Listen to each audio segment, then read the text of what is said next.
Thanks to the existence of magic, this world has spawned many demonic caves. All kinds of demons awoke in these caves, as well as people who possess special abilities. Such people were called the Awakened.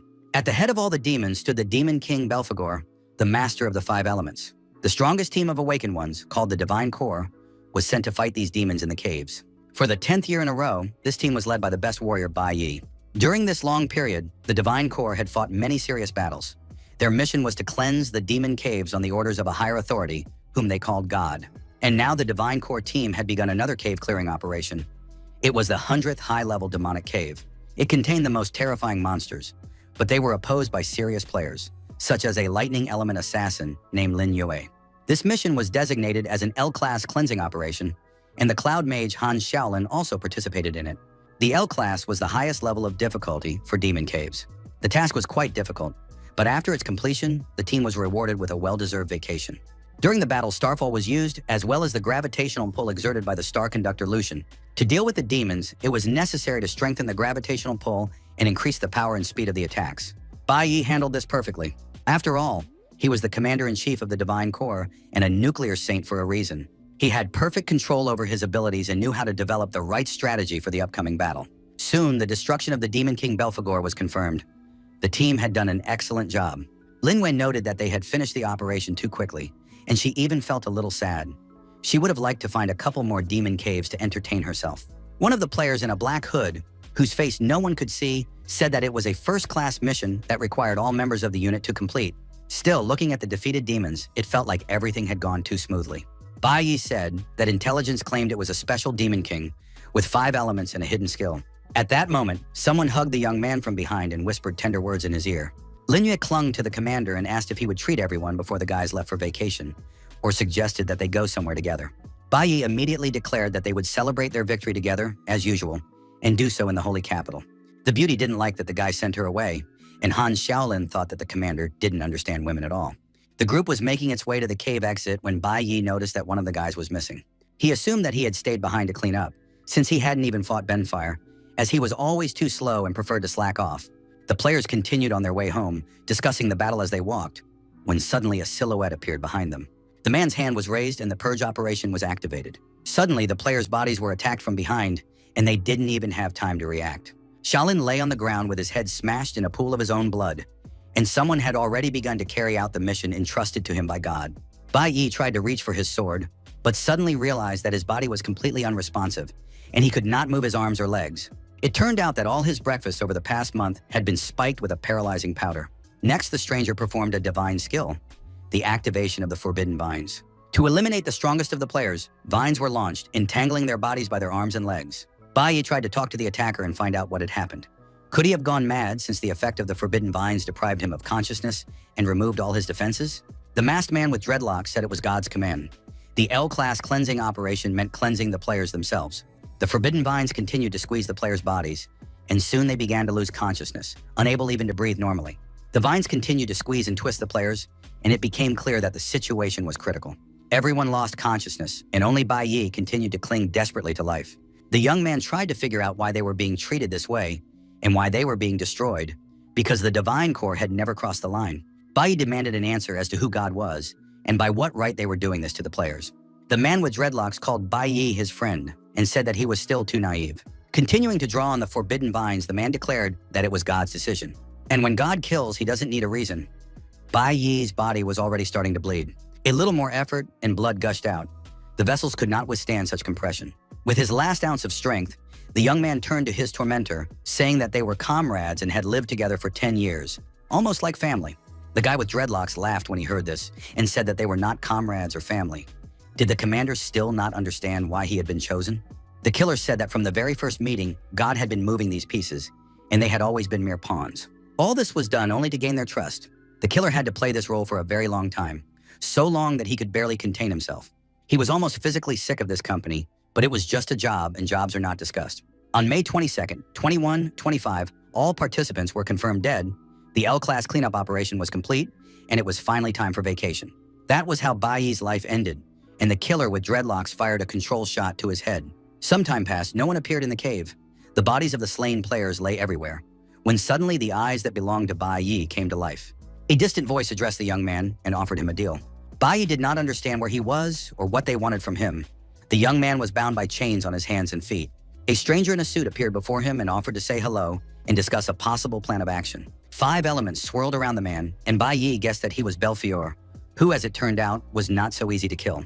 Belphegor explained that they were in the realm of his soul, and that the entire kingdom of Nai was his life force. Belphegor did not want to waste time on empty talk and immediately suggested getting down to business. Sensing that the young man's hatred matched his own, Belphegor offered a deal. His hidden skill was called life regression. Belphegor could send the young man into the distant past, giving him a chance to change everything. Bai Yi thought for a moment. The bodies of his slain friends in the face of the hated murderer immediately appeared before his eyes. The young man agreed to accept Belphegor's offer and swore to kill the enemy.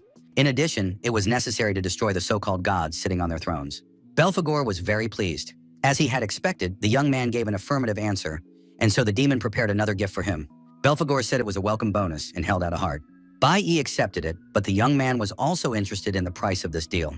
Instead of answering, Belphegor disappeared, and darkness and silence returned.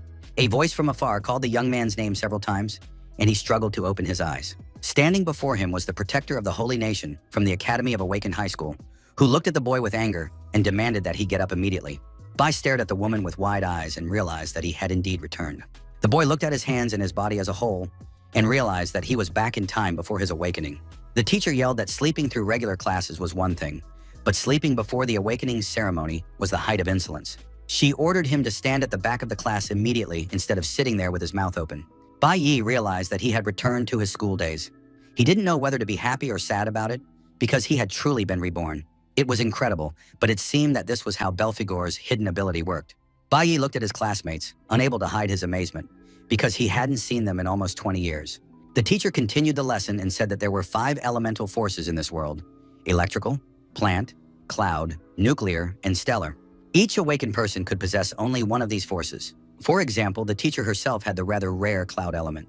Depending on how the elements connect with the body, they are divided into 3 categories: combat, support, and special. The combination of elements and roles forms different professions. The strongest guild in the school consists of a star mage, a cloud warrior, a nuclear bard, and a lightning warrior. All the students have already surpassed ordinary people by awakening their potential. Among millions, they were singled out, praised, and nurtured from childhood, and now their moment of glory has arrived.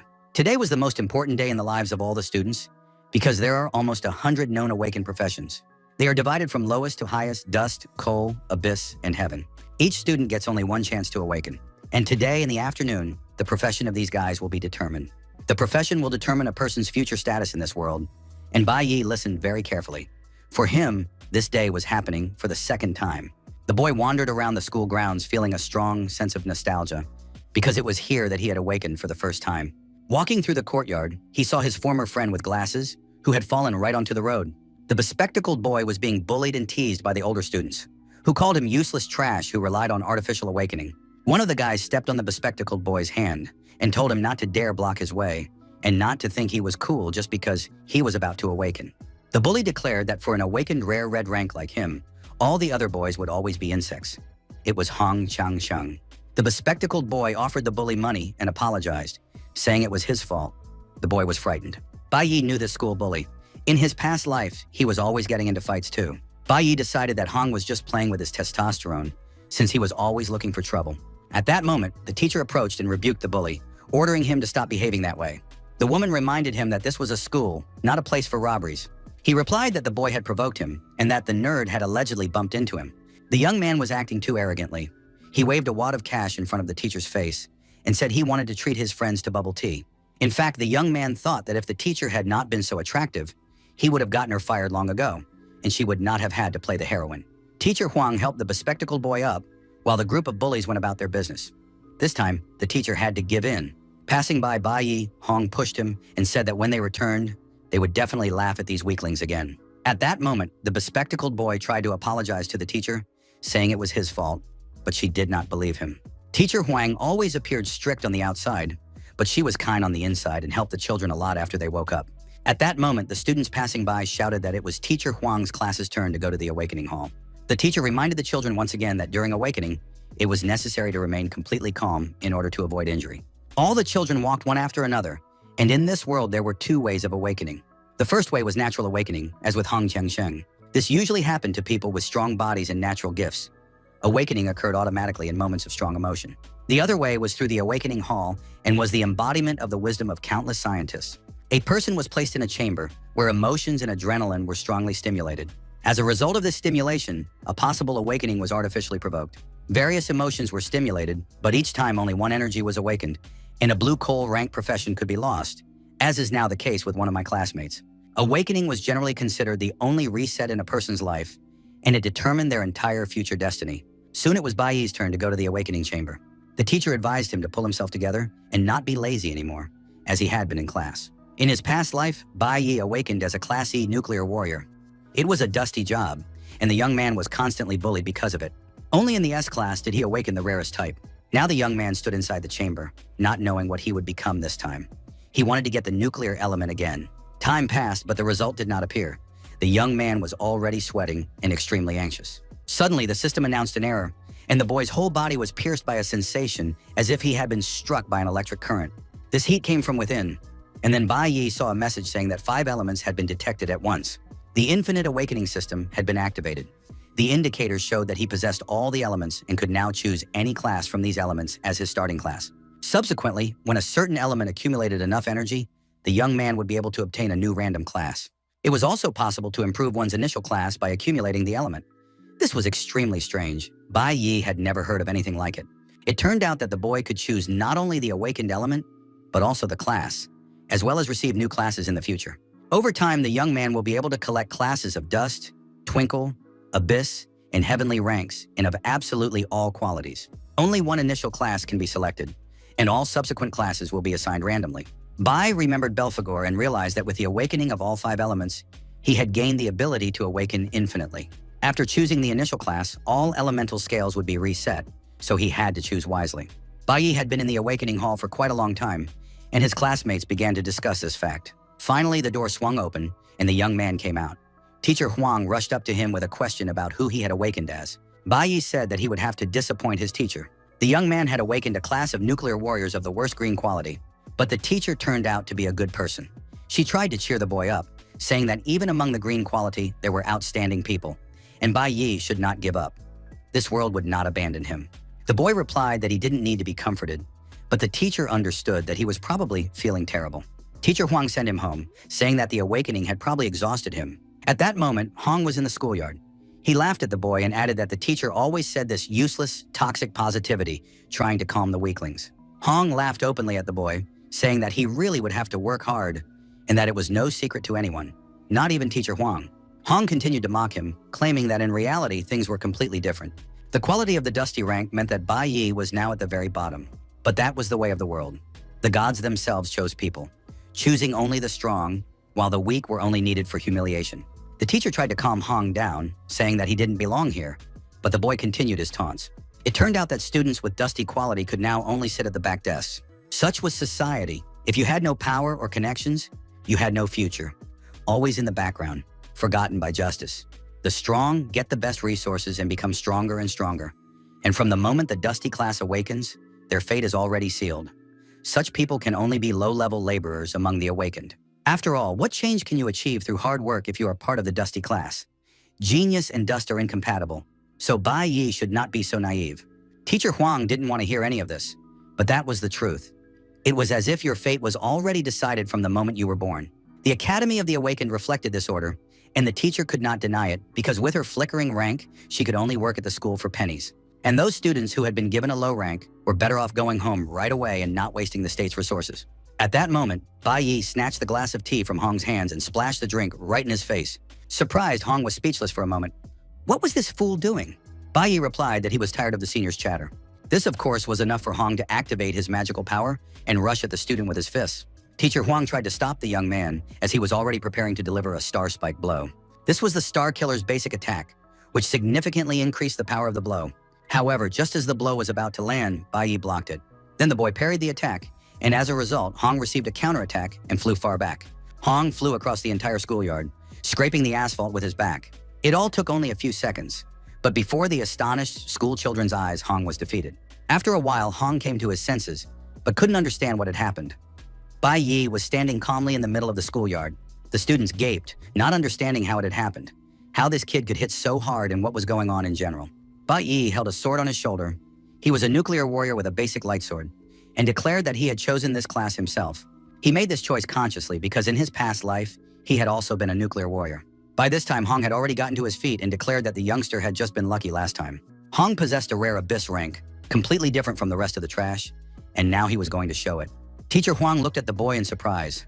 Something incredible had just happened before her eyes, and it couldn't have been a coincidence. The woman understood that the schoolboy had used a first-class movement skill available only to warriors. It was a parrying skill, the ability to block damage at the moment of receiving the strongest blow. If the block is performed in time, the damage is completely nullified, and there is also a chance to reflect it back at the opponent. The teacher who had once taught the woman had not been able to master this technique even after 10 years of persistent training. The teacher looked at the student and couldn't understand how this child on his first day of awakening, with no combat experience, was able to master such a technique. At that moment, Hong had already armed himself with a bayonet and announced that the boy should prepare for death. The bully shouted that he would make the boy crawl in front of him in front of everyone. Bai Yi listened to all this without any emotion. Of course, he had his reasons for choosing the weakest class. Judging a person's future and life based on their birth is a serious mistake that you only realize many years later. Bai Yi wanted to prove to everyone and teach those around him not to jump to conclusions too early.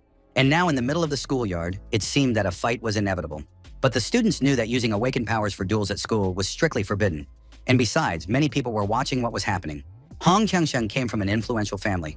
His father was a high-ranking official, and his uncle was the dean of the school. Bai Yi's family, on the other hand, was poor and had no connections.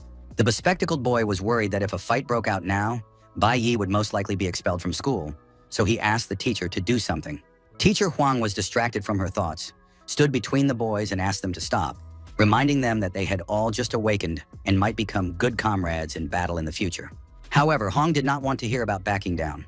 After all, some piece of trash had dared to provoke him in front of everyone. Hong was not going to let it go, even if the boy knelt before him and begged. Bai understood that there was indeed a huge difference between them, but not in origin, but in bonuses and characteristics. Bai had just received his class, and his attribute bonus quality remained unchanged. The teacher activated her radiance, trying to stop the impending fight in any way she could. Of course, Hong's characteristics were much higher. He was a Class E-star killer. At the moment of awakening, the characteristics of the Abyss rank are twice as high as those of the Dusty rank, and this gap in power is considered insurmountable. The bespectacled individual looked at his classmate, realizing that in terms of both strength and origin, Bai Yi would be completely crushed by his opponent. The bespectacled individual sincerely worried about his friend and did not understand why he would provoke someone who was much stronger, even if such people were repulsive. But in order to survive in such a cruel society, one must learn to avoid such scum and dangerous situations. And when you can't avoid them, you have to learn to swallow your pride. Only those who know how to bend and yield can survive in this world, because direct resistance is the most foolish choice. At that moment, Hong finally launched his attack, and Bai Yi knew that the boy was in for even more humiliation. Teacher Huang couldn't stop the fight and shouted at the boy to be careful. She understood that Bai Yi was going to block the blow again, but this skill consumed too much energy. Hong's attack was too powerful and his speed incredible, but Bai Yi didn't even flinch. Hun jumped towards him, raised his arm, and shouted that now the kid definitely wouldn't be able to dodge. Bai Yi smiled childishly and said that he wasn't going to dodge.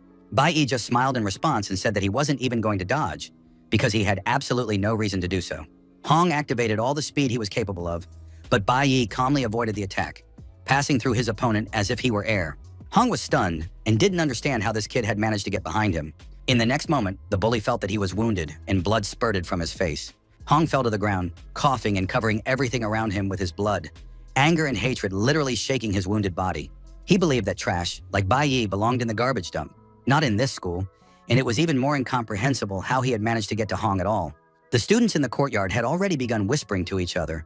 No one had noticed what had happened, because the speed was so astonishing that it seemed to the kids that Hong had simply fallen on his own. The bespectacled boy chuckled quietly, enjoying the moment that his tormentor had fallen, while the teacher tried to understand what had happened. But this time, she also did not see how it all happened. But Bai Yi's classmate and the girl with the pink bob who had been watching the quarrel looked very thoughtful, and it was clear that she didn't believe the version about Hong falling. At the moment of the attack, Hong again activated his unique warrior skill, Swiftness, and it was an improved form of swiftness with an instant flash. But what Bai Yi did in response and how he managed to wound his opponent remained a mystery to absolutely everyone. The girl saw how easily Bai Yi won, and that he had not only mastered the highest level of basic warrior skills, but also applied them flawlessly in battle. Less attentive students couldn't understand what was happening to Hong Changsheng today. His opponent didn't even have time to move, and he was just a young kid, so they felt awkward and ashamed for him.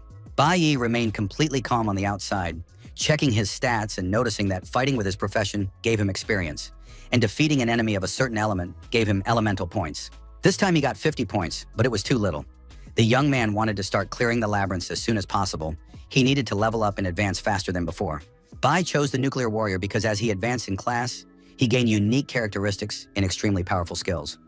By this time, Hong had already managed to clear his throat and demanded that his opponent not even think about leaving. Armed with his dagger, Hong prepared to attack the student from behind, determined that this time he would definitely kill him. However, at the last moment, he heard a stern voice saying, "Enough," belonging to the dean of the junior department of the Academy of Awakening, Hong Lian. The dean asked his nephew if he hadn't disgraced himself enough already. The man announced that everyone was probably tired of awakening, so it would be better for the other students to go home because the weekend had arrived and they could relax and enjoy their time off. The dean told the children to tell their families about their awakened professions and to have a wonderful time at home. When the group of onlookers gradually dispersed, Hong Liang turned to Bai Yi and asked if he didn't know that fighting was strictly prohibited at school and how he could have allowed such a thing to happen. Bai Yi was a little shocked by this encounter. Having just been reborn, he hadn't yet realized that he had returned to the past 20 years ago, which meant that everyone was still alive. Bai Yi suddenly remembered that something else had happened on the day of his awakening in his past life, and the young man clutched his head in his hands, wondering how he could have forgotten. Ignoring the cries of the teacher and the dean, Bai Yi ran away at full speed. Hong Liang turned to the teacher and said that she had better keep her student under control. This time, he would pretend that nothing had happened and would not make a scandal out of it. Teacher Huang understood that she could lose her job because of this situation, so she bowed low to the dean and asked for his forgiveness. In the dean's office, his nephew Chang Sheng told his uncle that the guy was just lucky. If that coward hadn't run away, Qian Sheng would have punished him and would never have lost. However, the dean had a completely different opinion. He said that this was complete nonsense, and that his dim-witted nephew didn't even understand what Bai Yi had done to him. The dean understood that the moment Qian Sheng rushed to attack, the boy used a high-level skill, Instant Flash. But more importantly, before he teleported, in that brief moment before Qian Sheng collided with the boy, he found the most vulnerable spot on his body and struck so hard that he completely broke through his defense. This whole series of movements was performed using only the warrior's basic abilities, but even the dean, with all his combat experience, would not have been able to execute it with such precision. The whole fight between the boys looked as ridiculous as if a top-level professional fighter was playing with a child, using only basic controls. At that very moment, Bai Yi was running through the streets of the city, unable to feel his legs. The young man covered a huge distance at maximum speed, thinking that after his rebirth, besides revenge, he had something else to do. Finally, Bai Yi stopped exactly where he thought he needed to be right now. The guy was out of breath and couldn't catch his breath. Looking at the house, he thought that this was exactly the place. Memories flashed through his mind of a boy covered in blood and a man who was very aggressive and strong. Bai Yi knew he had to stop this at any cost, even if it meant giving his life. At that very moment, exactly 20 years ago, a concert was on TV, and a man was sitting on the couch watching the program. It was something very funny, and the man laughed out loud, enjoying what he saw. A woman in an apron was tidying up the kitchen, washing the dishes, when a boy appeared outside the window. Bai Yi had just returned from school, and his parents greeted him, saying that for some reason he had come home earlier than usual today. Bai Yi looked at his mother, tears welling up in his eyes, so happy that she was alive. The woman used sign language to tell her son that she had prepared his favorite meal, spicy noodles. Bai Yi told his mother that today he really wanted pickled fish. The woman, continuing the conversation with gestures, suggested cooking fish for tomorrow, since she had already made noodles today. However, her son insisted, begging her to go with him because he really wanted to eat fish. The loving mother could not refuse her son, so she said she needed to go to the store, and Bai Yi agreed to accompany her. The father called out to the boy and told him not to go with his mother, that she could manage on her own, and that he didn't understand what his problem was, since he had come home from school and hadn't even said hello to his father. The man remembered that today was the day of awakening. The father stood up, blocking his son's path, and demanded that he tell him the good news. Bailin Sheng was an S-Class electric warrior, and he had finished work early today and come home to celebrate with his son. Bai Yi bowed his head to his father and said in a quiet voice that he had not awakened today. The boy said he was unlucky, that the awakening took too long, so all the children were late today. His father didn't understand why the boy had come home so early. He should have stayed at school longer. Besides, one of his father's comrades' sons had awakened as a flickering rank today. Bailin Sheng himself had awakened as an Abyss class, and his son should also be at least an Abyss class. The father believed that he was working himself to the bone to support his son, investing a lot of effort in his upbringing and education. And now the man demanded that his son admit what class he was. Bai Yi continued to insist that he had not yet awakened, while his father's anger and aggression grew with every passing second. Before the boy could finish speaking, his father struck him on the head with a bottle in a rage, breaking it. The man was furious when he learned that his son had awakened in the dust class. How could he be so worthless? Going to school, pretending to be a diligent student, and then awakening as a useless dust class. Bai looked at his father with complete calm, understanding that this angry and aggressive man was his own father who had awakened. But at the same time, this man was very cruel and unable to control his emotions, and now the man's aggression towards his son continued. But these were terrible memories, and so much time had passed that Bai Yi had almost forgotten what had happened on the day of his awakening in his past life. When his father found out that the boy had awakened as a dust class, he was so ashamed that he started a big fight at home. Or rather, not a fight, but a beating of the baby. His mother, as always, tried to protect her child, standing in front of the boy and covering him with her body. Bai Yi was very weak and too scared at the time, while his father picked up a chair and swung it at him. The abuse of his wife continued for an hour until all his rage was spent. That day, his father broke his mother's leg, and a strong blow to the head made her mentally unstable. Bai Yi wept in horror over his mother's body, covered in her blood and unable to help his beloved in any way. And now history was repeating itself.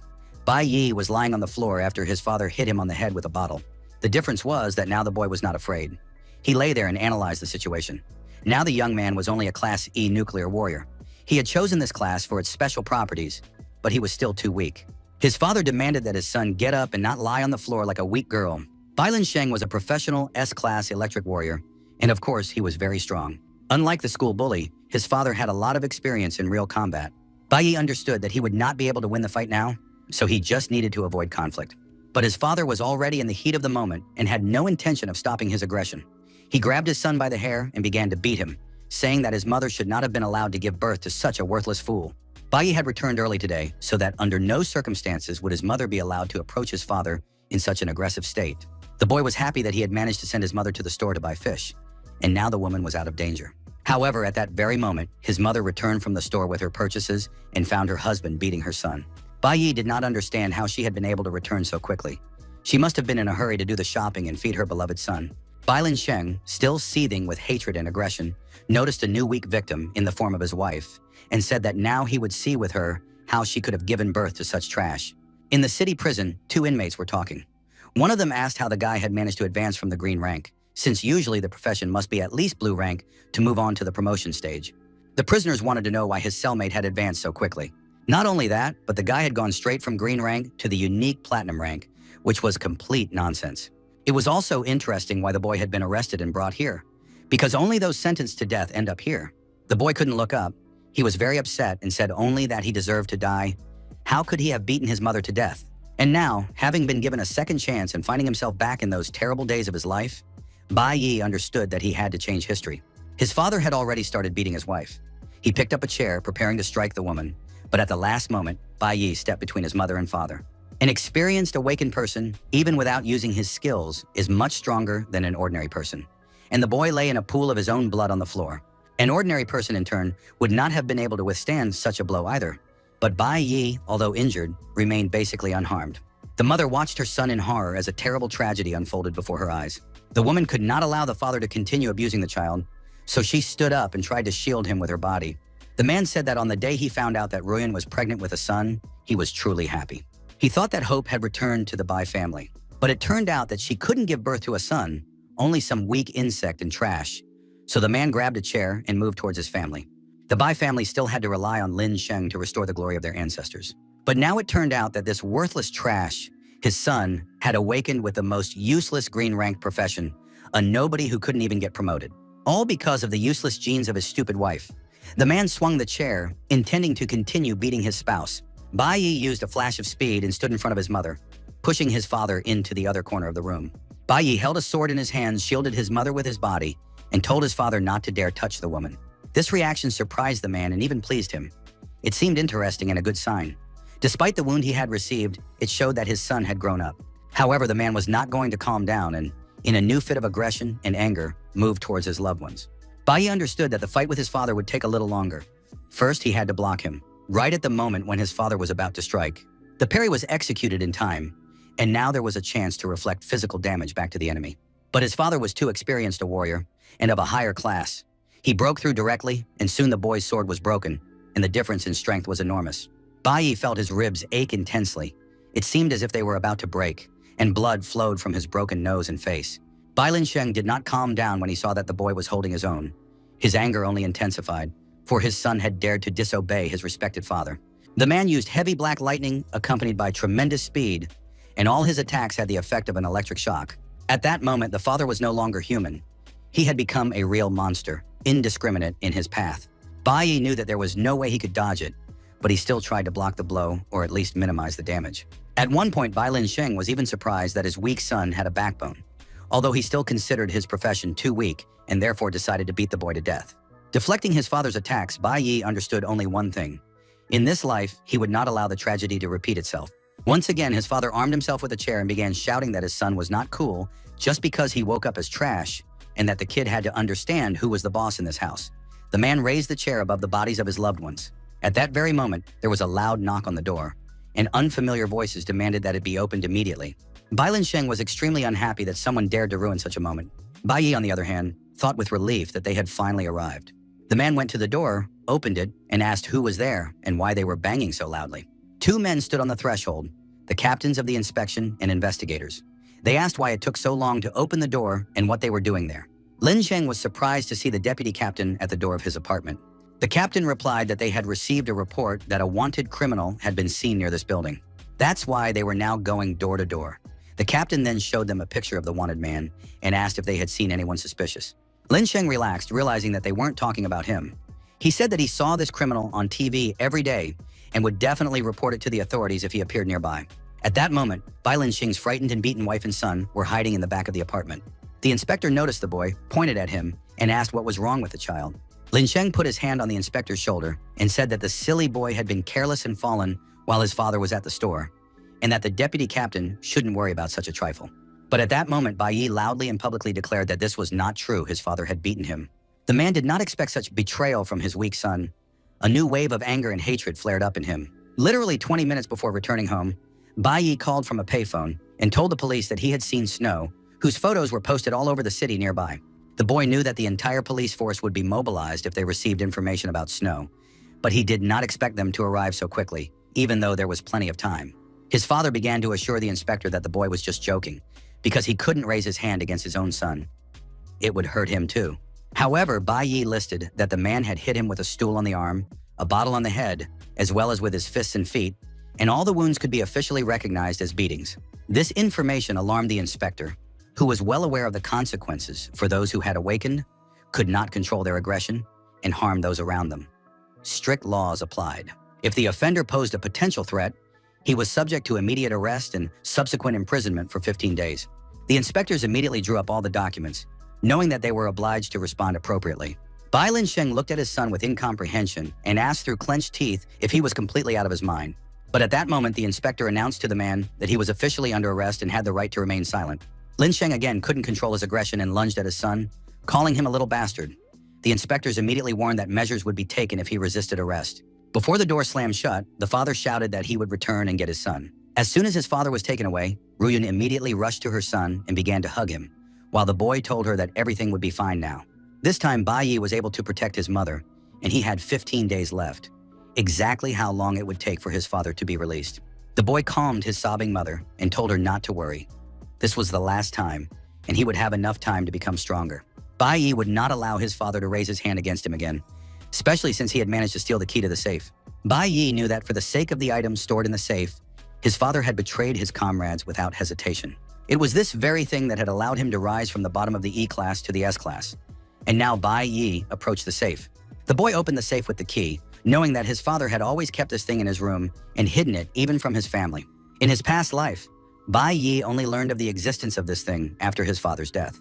The young man took the blade out of the safe, with which he would be able to clear the demon cave on his own. At that time, only caves allowed one to change classes, but now they were all under the control of God, and only members of the guild were allowed to enter. The only caves accessible to Bai Yi were those controlled by the school, as well as the secret demon caves that the boy had learned about in his previous life. Bai Yi immediately went to one of these secret caves. Its level and difficulty were unknown. The boy understood that he had to become the fastest and surpass everyone else. In the inspection department, in the detention room behind bars, was Bai Linsheng. The police discussed that today the alarm had gone off for the entire security team, but in the end they found nothing. But that wasn't so important, because if rebels were involved, they couldn't relax. Even the head of the inspection had arrived in the city. If it turned out that snow was really in the area on the day of the holiday, it would be a big problem. The inspector asked what they would do when the captain returned, but his colleague interrupted him, saying that such topics should not be discussed here. Lin Sheng took advantage of the situation, banging on the bars and begging the deputy chief inspector to spare him, assuring him that this was the first time he had been in such a situation and that he would never do it again. Lin Sheng said that he had heard that the deputy was about to have a baby and that his friend had opened the best postnatal care center in the area. This information alarmed the deputy. He realized that someone was trying to bribe him, and Bai Lin Sheng had previously been a member of the guild. Now he was a disgrace to all inspectors. How could he have sunk to such a state? The deputy inspector said that if the bribery came to light, it would be more than just an arrest, so it would be better to rest quietly until tomorrow, when the man would be transferred to the prison for the awakened. The inspector slammed the door and suggested that Bai Lin Sheng just lie down and rest. Left alone, Lin Sheng was literally boiling with anger and hatred. He planned to destroy his snotty-nosed son. Bai Riyun slept peacefully in her bed, while her son thought about how he could become stronger as quickly as possible before his father was released from prison. The boy did not go to sleep that night. He understood that the demon caves were the only option to explore in order to increase his strength. Demon caves could appear anywhere. They were a different space parallel to the human world, and the entrance to them was through a door that appeared out of nowhere. Most demon caves were taken under the protection of guilds immediately after their discovery. Demon caves contain many demonic creatures and demonic ore resources. This made demon caves the best place for awakened individuals who wanted to develop their abilities. However, such caves were extremely dangerous and usually required a team to enter after official inspection. In a past life, one such cave was only reported in the news 5 years after its appearance because it was too well hidden. It was only discovered when demons invaded the human world. It was an F-class cave, usually requiring 3 E-class awakened ones. An E-class cave already required a team of 5 people. Judging by current estimates, the cave the guy was trying to get into now had a very high chance of being F-class. It was the lowest level secret demon cave that Bai Yi could enter, and soon the young man found himself right in front of its entrance. Demon caves were full of dangers and usually required the cooperation of various elemental and professional teams to increase the chance of victory. But now the young man had no other choice. He had to become stronger on his own as soon as possible. Thus, Bai Yi entered the cave of unknown danger level alone to clear it and improve his skills. Inside, the entire area was covered with ice and snow. Most likely, it was the territory of cloud-type magical beasts. The young man walked through this icy room. Rocks, snow, and ice towered around him. Soon, he saw the carcass of a huge, monstrous white bear, as well as human skeletons. It became clear that someone had already been here. Bai Yi learned that the sleeping elemental beast belonged to the E-class and was an ice bear. But then someone's huge, powerful paw appeared right next to the guy. The young man managed to dodge the sudden attack. Of course, the chance of encountering E-class demons here was slim. Most likely, the cave had not yet been discovered because most of the monsters were hibernating. At that moment, a huge, bloodthirsty forest snow wolf, an elemental beast of the cloud type, rushed at the guy to attack. It was a massive and extremely powerful animal, and even this single wolf was higher level than Bai Yi. The monstrous wolf lunged at the young man, but he defended himself with the dagger he had previously obtained from his father's safe.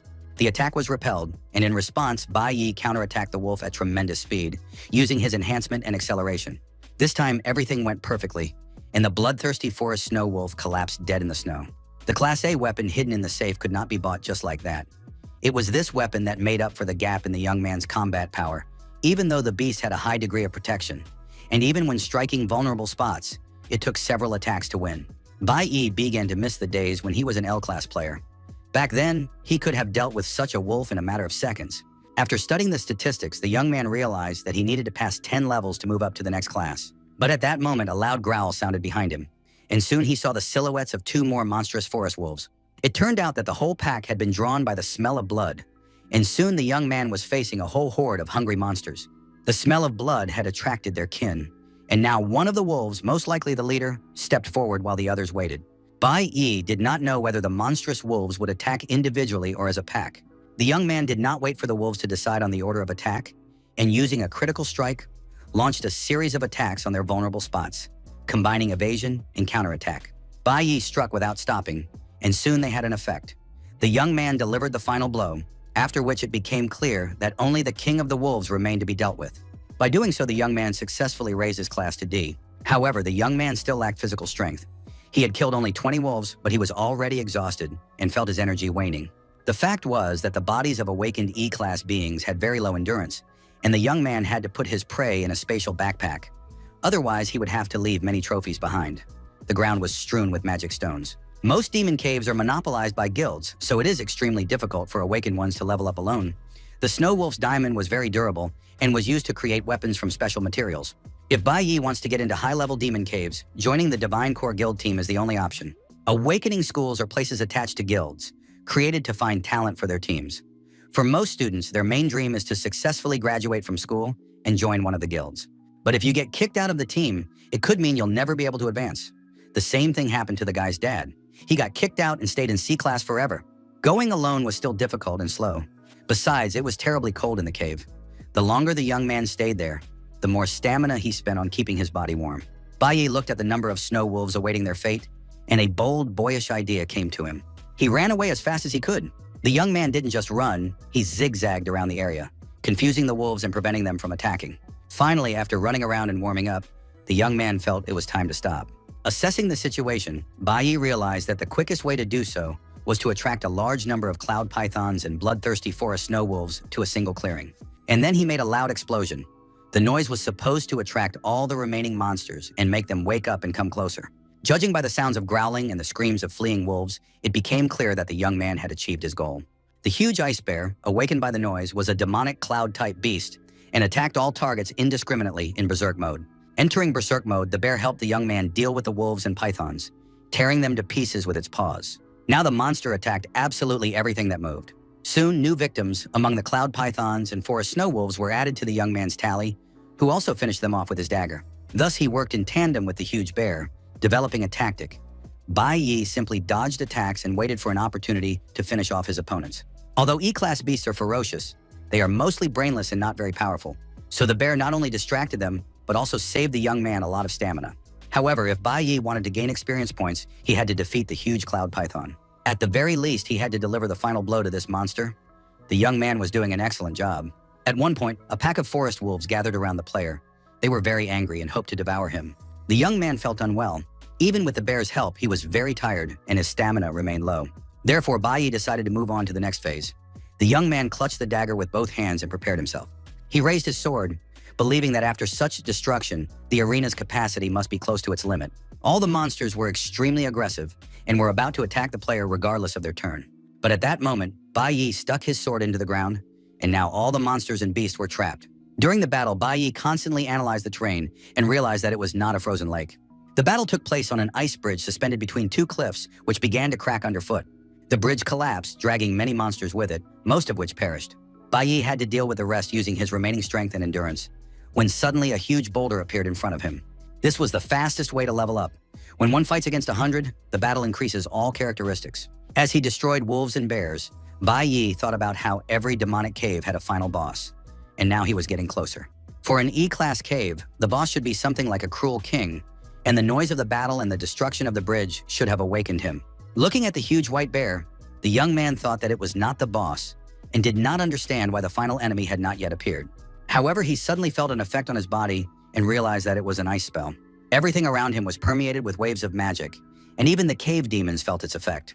Bai Yi realized that the radiation was coming from the final boss, who had not been sleeping all this time, but had been waiting for the perfect moment. And then the monster rushed at the young man, intending to tear him to pieces. However, the young man soon noticed that his pursuers, the bear and the wolves, had frozen and become victims of the ice. The young man realized that he had to run as fast as he could. Otherwise, the ice would affect him too. Unfortunately, this happened. The boy was standing on the ice bridge, which also turned out to be part of the trap, and realized that it was too late to escape. The cave boss was supposed to appear at the end and collect all the rewards, but the lower part of the young man's body was already frozen. He was immobilized. Bai Yi realized that something very powerful was hidden in this low-level cave. And indeed, something powerful soon appeared before the young man. Bai Yi couldn't move, but the monster didn't freeze. It turned out to be an intelligent boss, a cloud-type elemental demon, the master of the Azure Forest. Along with him were the monkey demons of the Azure Forest, huge monsters with clubs in their hands.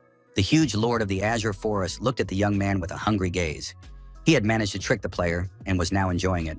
The boss had a very high danger level. Soon, the young man found himself completely frozen and immobilized. He understood that his body would soon lose all its heat and death would come. At this time, the cave boss began to approach him, realizing that his victim could not run away or hide. The young man had only one choice left, and before the monkey demons could strike him, he did something. Bai Yi was able to parry. He managed to do it again and also took the chance to reflect all the physical damage back onto his opponent. The young man used all his inner energy to destroy the ice, but this required a tremendous amount of endurance. Bai Yi knew that he would not be able to repeat such a feat again because he needed time to recover in order to cast such a powerful spell. But before that, he had to win. Just then, the huge ice bear, awakened by the noise, also thawed, activated, and came out to meet him. Bai Yi knew that the nuclear element was inherently opposite to the cloud element, and he had to use this information to his advantage. With his current low stamina, it would be extremely difficult to defeat even these two monkeys. And if the same number of bears and snow wolves appeared, the guy's chances would be slim to none. Bai Yi withstood the attack. However, he understood that he needed to do something else because he lacked physical strength. After repelling several more attacks, the young man was barely standing, and at that moment, the monster's attacks continued. The guy barely avoided the attack, managing to jump aside. In addition, the environment was too cold, and the guy's endurance was almost at its limit because he still needed to warm up his body. The final boss looked at his victim, realizing that victory was his, and laughed inwardly at the young man. But then suddenly an icy storm broke out. Bai Yi didn't understand what was happening. He knew that the skill's cooldown time had already passed. In his past life, the young man had repeatedly faced all kinds of difficulties. Through these trials, Bai Yi had trained his perception of opportunities. But now the guy had only two options. The first option was to stay and continue fighting, but the player's endurance was already at its limit. Even if he could withstand all the damage and defeat several high-level beasts, his chances of survival would be zero. The second option was as follows. He could try to escape from the monsters again. Bai Yi ran to the edge of the cliff and jumped. But at the last moment, the ice caught his leg, and the young man was frozen again. The ice rose very quickly up his body, and now Bai Yi looked like a popsicle on a stick. The final boss watched the player with satisfaction. He enjoyed playing with this guy. Soon, the thin bridge connecting Bai Yi to the ground broke, and the young man fell deep into the ravine. At that very moment, there was a knock on the door. The woman thought her son was sleeping late because it was his day off. But when she entered the room, she was disappointed to find that her son was not in bed, and the bed had not even been made. There was a note waiting for her on the bedside table. This seemed suspicious at first because Bai Yi usually warned his mother instead of leaving notes. Ruyan realized that something unusual was happening to her son. The woman felt that after returning home from school, the boy had become a completely different person, and this greatly alarmed his mother. An underground river flowed through the gorge between the rocks, and the remains of the dead demonic beast floated in it. When the ice bridge broke, a huge number of these demons fell through, and now the young man was counting how many demonic monsters he had killed and how many of them had simply died. Falling to the bottom of the gorge from above, Bai Yi remembered that there should be a river at the bottom of the gorge. This gave him hope, and the young man hoped that he would not die after such a serious fall. And that was his second option, which remained his only chance of survival.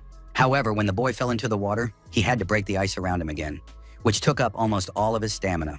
In addition, falling into the river from such a height had damaged his body too badly. Bai Yi hoped that he had not yet reached his limit, and at that moment, when the guy was suffering from severe blood loss, weakness, and hypothermia, a huge dynamic monster appeared on the riverbank.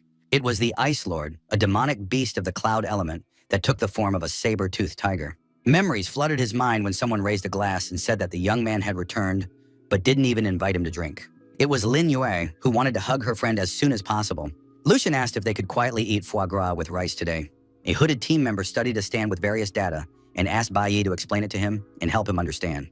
His mother was also there and asked the young man if he had a headache. The demon from the cave, the final boss, was also there and wanted something from the guy. Of course, his father was there too, wishing his son to go to hell. Everything around him was covered in blood, and his father's silhouette began to disappear under the blood because the guy had reached his limit. Bai finally woke up from the nightmare and realized that he had no limit and couldn't just die right now. All his regrets, which had just flashed through his mind like a kaleidoscope, were only regrets from his past life. However, now he had to deal with the Ice Lord. Bai Yi grabbed the monster by its huge fangs with his bare hands. The guy didn't have time to get his weapon. Bai Yi was not going to repeat the mistakes of his past life under any circumstances. After all, the young man had already lost everything once. So now he worked manually, like a real dentist who needed to pull out the monster's bad tooth. Bai Yi had already died once and had no intention of repeating it, so he simply tore the Ice Lord apart with his bare hands. Suddenly, the young man felt a great surge of strength and energy.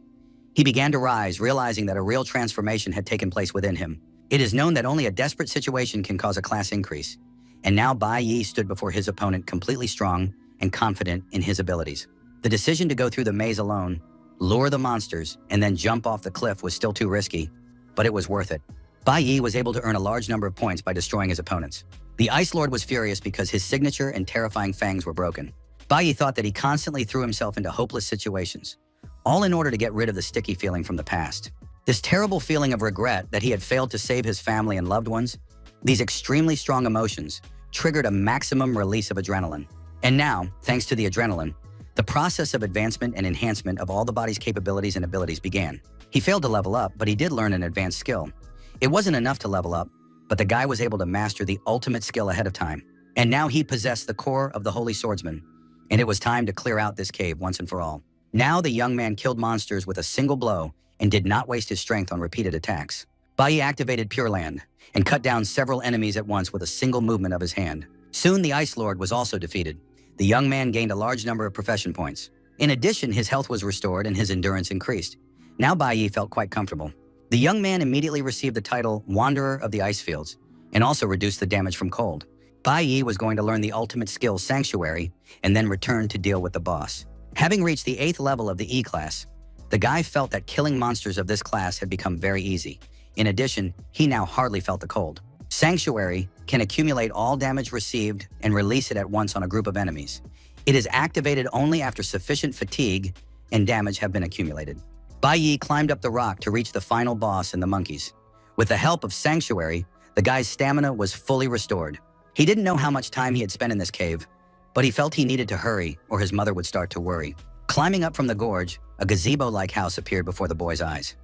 It had no front wall, and someone was sitting deep inside the building. Monkeys were hanging by their tails along the entire length of the gazebo, fast asleep. In the back sat the final boss, who was surprised to see the boy in front of him again. Bai broke into the house with the ice bear he had just defeated. The young man greeted the monster, saying that finally they had met again. At that very moment, Ruyun was literally beside herself with anxiety. The woman was worried about her son, who still hadn't returned.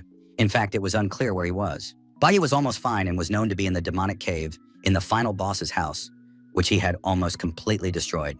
Several monkey defenders and the final boss's guards appeared before the young man. Before he could reach the boss, he had to deal with them. Bai was very pleased that he would finally be able to complete this task because he needed to go home. The huge carcass of the slain bear knocked down the monkeys and a few snow wolves as well. One of the monkey guards rushed over the dead bear's body toward the young man to fight him. Bai dealt with the attack with absolute ease, and the demonic monkey was immediately defeated. With a single movement of his hand, Bai ripped its belly in half, leaving it no chance. The final boss watched this battle very closely, realizing that he too would have to join the fight. Finally, when his guards were no longer alive, the final boss attacked the player with his staff. Bai felt the effects of the ice storm on his body again. However, now it did not have the same effect on him as the first time, because the young man already had immunity. Bai activated his cloud element resistance effect, and the damage from the cold was successfully mitigated. After that, the young man himself rushed into the attack. The final boss was still protected by his demonic monkeys, ready to fight to the last. Bai was already tired of this situation. Besides, he wanted to go home as soon as possible, but the young man understood that as soon as he dealt with the boss, he would be able to reach D-class. The guy used lightning flash, and several demonic monkeys were killed instantly. The final boss was left without his staff because his hand, along with the staff, had been cut off and thrown away. The boss was bleeding profusely and still couldn't figure out what to do next. Bai delivered a series of slashing blows to finish off his opponent. Thus, the leader of the Cloud Mages, the King of the Blue Forest, was successfully defeated. Bai received 1,000 experience points. The player was successfully promoted to a Nuclear Class D fighter, and now his current opponents were no match for him. In addition, a huge number of items were waiting to be picked up. Judging by the number of these items, the guy would soon awaken a new profession. Bai was so absorbed in the battle that he completely forgot about this pleasant bonus. And just at that moment, a notification arrived that the new profession had been successfully obtained.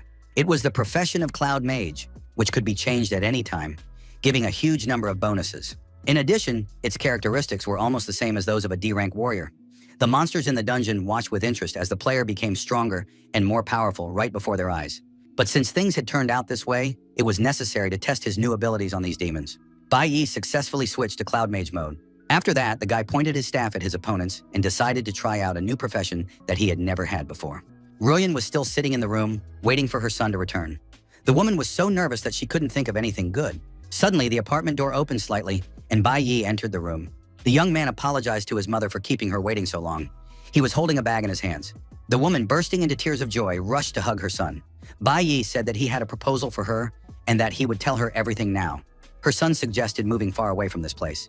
Using his magic bag, Bai had obtained about a dozen of the most valuable artifacts in addition to his main weapon. He met with the buyer and showed him the magic stones. The man said that next time he would be able to buy them for a good price, but his offer was too low. Bai Yi decided not to sell them to him, saying that he would find another buyer for such valuable cores. Although the guy was young, he knew his stuff. In his past life, he had known many merchants with a knack for magic, so he was sure he could sell these items at a profit. As a result of the sale, the young man got a large sum of money, and with this money he was able to rent excellent housing for himself and his mother. The woman had never had a happy day before, and now she looked at the proposed accommodation with apprehension. Bai Yi wanted his mother to enjoy life this time. Besides, they could now afford a comfortable, modern, large apartment. The deal was closed that same day, and the move took place. The boy had not seen his mother so smiling and happy in a long time as she went about her usual household chores. In the evening, sitting in his new room, Bai Yi summed up his first day in his new home. He had already figured things out, moved up to Class D, and even gotten a new profession. But thoughts of his father never left the boy. The man was still in prison, and he couldn't relax. Bai Yi understood that until the issue with his father was completely resolved, he could not calmly pursue revenge. While thinking about his plans, the young man crafted an item. Soon he made himself a magic stone filled with an element that he could carry with him. This stone increased the effect of magic by 1.5 times. Bai Yi thought about the fact that he would have to go to school the next day, and that it was time to start looking for that very thing. But that would be tomorrow. At that very moment, in another place, a man stepped out of a magical window. His assistants reported that the master's results had improved significantly compared to the previous time. His sister approached him, bringing him a bottle of water and suggesting he take a break. However, the boy threw the bottle away, saying that while there was still time, he needed to go to the next maze for further training. This was Hong Changsheng. He wanted no one to progress faster than himself, and during the test he was going to show everyone who the real genius was. The girl stood by the window, looking at the sleeping city, and at the same time studied the data recorded on a piece of paper. She made sure that there were no golden professions among those who had awakened this year. It seemed that there was nothing to count on in this combat simulation. The first happy and peaceful Monday morning had arrived. Ruyun prepared a delicious breakfast and looked at her son with pleasure. The boy was in a great hurry, shoveling breakfast into his mouth. It turned out that he had overslept and was upset that his mother hadn't woken him up. The woman admitted that she felt sorry to disturb his sweet sleep, but even if he was late, nothing terrible would happen. Bai Yi really did get a good night's sleep because he hadn't had such a peaceful sleep in a long time. Besides, it had been a long time since the young man had eaten breakfast with a light heart. At that moment, his mother asked him about a gift. Bai Yi didn't understand why his mother suddenly wanted to give him a gift, and now she was asking him what books or toys he would like to have. The woman pointed to the calendar, because next Friday was Bai Yi's birthday. Indeed, the young man had been so busy that he had completely forgotten about his birthday, which was coming up soon. It had been a long time since his mother's death, and no one had celebrated his birthday since then. Over time, the young man even forgot about it, and now he couldn't understand what he really wanted because he already had everything he wanted. The only thing the young man wanted was to achieve his next goal, and that goal was very serious. Bai Yi wanted to kill the villain who had destroyed his entire team, including the young man himself, the man in the mask with dreadlocks. At the Academy of the Awakened, it was the first day of training after the awakening and the weekend, when all the guys had rested at home. One of the teachers announced that now they would undergo hellish training for combat simulation. He really wanted none of the students to doubt the importance of the testing. After all, the Academy of the Awakened is a secondary school under the control of the Divine Guild, and the Guild will monitor every step the students take. The combat simulation is the first stage on which the students will perform after their awakening. This battle will be their final assessment upon graduation from secondary school and will be broadcast live. But the most important thing was that the best participant in the simulation would get a chance to join the level up with the high school students. This annual level up was the most direct opportunity to join the Divine Guild. All the students dreamed of this. The school selected the best middle and high school students to go together to Shengi, the headquarters of the Divine Guild. Sheni and the entire headquarters of the Divine Guild brought back painful memories for Bai Yi. It was there that he met the master. It was also the birthplace of that bastard in a mask with dreadlocks, but he and the master never crossed paths. The master joined the squad only after the young man had already become part of the Divine Corps. To find him now, he had to score high on the assessment and get promoted. That was the fastest and surest way. The classmates were very excited about the upcoming combat simulation. It was scary and exciting. They said that the simulation would take place in a demonic cave, and the guys weren't sure they could handle it. The instructor said it was time to start the official training. The first stage was physical training. First, everyone went to the gravity room where they had to do 10 shuttle runs. Some of the guys tried to cheer themselves up and motivate themselves, confident that they could handle this task and do twice as much. Bai said something to the teacher, saying that he didn't want to train in this hall. The teacher was very surprised. He said that he had already heard about Bai Yi's conflict with Hong Changsheng, but that didn't mean that just because the boy had won in the courtyard, he would be able to defeat the red professional without training. Bai Yi said he wanted to undergo more specialized training. The teacher wanted to know what the young man meant. The teacher didn't like that a schoolboy thought his current training method was wrong because physical training is always necessary for everyone. Bai Yi agreed that physical training was necessary, but in his opinion, shuttle running was only suitable for warriors, assassins, and other professions that required speed and coordination. But magicians and spellcasters did not need it. It was better for them to go to the elemental hall and train their control over the elements, because training should be different due to differences in attributes and habits. The teacher was already starting to get angry. It seemed that his student even knew better how to do his job. Shi Yin heard this conversation. She realized that the training method Bai Yi was talking about was the same as that of the instructor from the Divine Core. However, Mr. Dunyan, a teacher from the Divine Core, had only recently proposed this method. The girl had seen a video that her father had brought her, so she also knew about this technique. But how did Bai Yi know about it? At that moment, the bespectacled boy began to whisper that it was better not to argue with the teacher and to consider his feelings, even if the boy had some ideas. After all, the coach was very authoritative, and Bai Yi had begun to openly contradict him. The teacher did not argue or scold him. He said that the training method Bai Yi had suggested was also quite interesting. There are too many students at the school, so it would be very difficult to take into account the characteristics of each one in a short period of time. Simply put, combat simulation is the final performance of all the students at the school. If everything goes wrong, it could ruin a student's life. The teacher has to choose, either decide for the student or let him do it himself. In his past life, although Bai Yi's family was dysfunctional, he was lucky to meet good teachers, thanks to whom he grew up not so lost. The boy asked his teacher to trust him at this graduation and not to let him down. The coach asked him to explain how he planned to train. After all, he had awakened as a nuclear warrior. Bai Yi asked to set the Hall of Elements to maximum element neutralization. His classmates were very surprised when they heard about the concept of the Elemental Hall. Bai Yi said that although he was a warrior, he wanted to balance his abilities and challenge both sides. He couldn't just tell everyone that he wanted to train as a mage. Shi Yin, who happened to overhear the conversation, said that she also wanted to train her control over the elements, since she was a mage. The teacher allowed the students to do as they wished, but asked them not to disgrace him in the final exam. Shi Yin suggested that they train together, as it would be faster that way, but Bai Yi said he would go alone. The bespectacled boy watched his classmates, who had gone to practice magic instead of shuttle running. He also wanted to go with them, because he was the slowest runner. However, the teacher said that he should not be lazy and should go running. Bai Yi was very familiar with the profession of a warrior, but he was still a novice in the profession of a magician. In the near future, the boy had to master it as quickly as possible. Besides, he wanted to hide his trump card and not let others know that he was capable of learning another profession, because the school was under the supervision of the gods, and they knew about his every move. Revealing his secret too early could make Bai Yi a target for these people and prevent him from achieving his goal. Shi Yin had no intention of letting her classmates surpass her in the field of magic. Finally, the long school day came to an end, and all the students went home. Bai Yi was about to ride his bike home when two classmates called out to him. In their past life, they had been his best friends. The boys often spent time together after school. The bespectacled boy asked him not to leave so quickly, as he was feeling quite tired. In the past, they were friends because they were outsiders and were constantly bullied and teased. The boys supported each other as best they could. It was the only happy time in high school. But this time, Bai Yi had a clear goal: revenge. And useless connections only slowed him down. Besides, he didn't want to waste time on the bespectacled boy. Bai Yi rode away on his bike, leaving his former friends alone. The boys didn't understand what had happened to him. After all, they had agreed to always be the strongest, inseparable team. The boys noticed that after waking up, their friend had become stronger and more confident. As sad as it was, the bespectacled boy understood that someone riding a bicycle was unlikely to agree to wait for someone walking. However, when the boys left the school gate, Bai Yi was waiting for them there. Bai Yi turned to the bespectacled boy and told him to have his lungs checked as soon as possible. This sounded too strange and surprised his friends, who had hoped that he was waiting for them to walk home together. However, Bai Yi replied that he would not be going home with them. He had only stopped by to warn his friend to see a doctor. After that, the young man got on his bike and rode away. Bai Yi knew that in high school, the bespectacled boy had suddenly been diagnosed with a lung disease, which caused him to stop attending school and eventually pass away. Even if they were not friends in this life, Bai Yi wanted the boy to be healthy. His friends were sure that Bai Yi had really become cold and had changed a lot. It really annoyed them.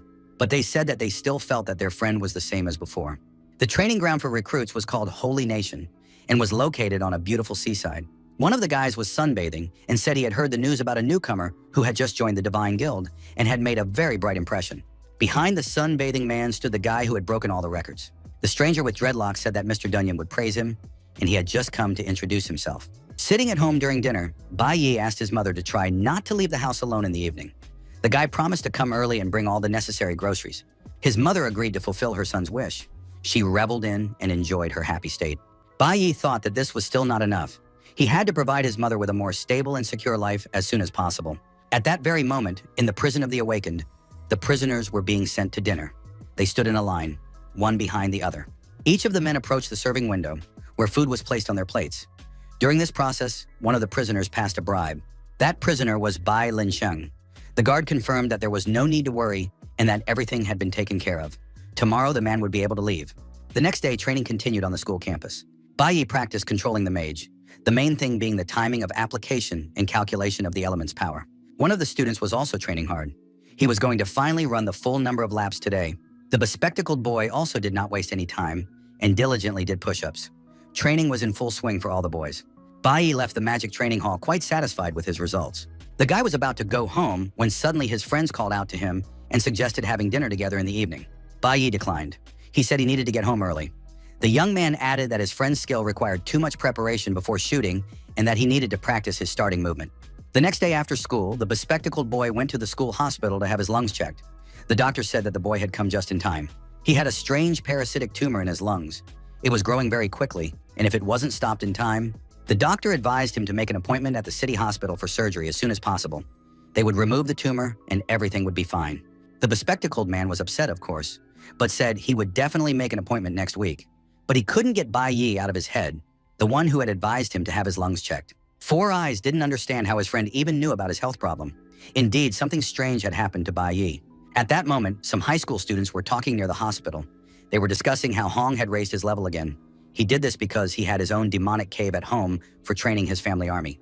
The bespectacled individual was just leaving the hospital and overheard this conversation. The guys were discussing that Hong Chengsheng was going to teach a lesson to the guy who had humiliated him in the schoolyard last week after school today. Everyone was sure that Hong would never sit idly by and would definitely take revenge for the humiliation. The bespectacled youth realized that this time he had to save his friend. After all, he had brought a weapon with him and would definitely kill that insolent little brat. The bespectacled boy understood that he should not interfere in the affairs of the upperclassmen, but he still had to help Bai Yi, and the young man rushed to his aid. The boy was sure that outside the school, these seniors would bully his friend and possibly call others to join them in tormenting Bai Yi. But gradually, the bespectacled boy's mood deflated. He realized that he was of no use at all. Besides, he was a complete failure and didn't even have any decent fighting skills. Maybe Bai Yi could handle this situation on his own. The young man thought that perhaps he shouldn't go against such serious bullies, but then his gaze fell on the door, which was locked with a padlock. Suddenly, a brilliant idea popped into his head, and he decided to go against his principle of staying away from bad people and do something different. Bai Yi, so to speak, saved his life, so the young man broke the lock and threw open the door. The young man decided that even if he died, he still had to help his friend. There were all kinds of weapons in the room. The bespectacled man chose an axe and was about to go to Bai Yi's aid. He probably would have gone there if Qi Yin hadn't appeared in the doorway at that moment. The girl asked why he had broken into the room with weapons. The bespectacled man replied that he was in a hurry, but the girl was not going to let him go without answering her questions. The guy didn't hold back and said that he had to go and save his friend, Bai Yi. At that very moment, Bai Yi was walking calmly through the city streets. He got off his bike and simply pushed it along, turning into a narrow alley. Without turning around, Bai Yi addressed his pursuer and told him to come out because he had been following the guy all the way from school. Bai Yi immediately noticed he was being followed.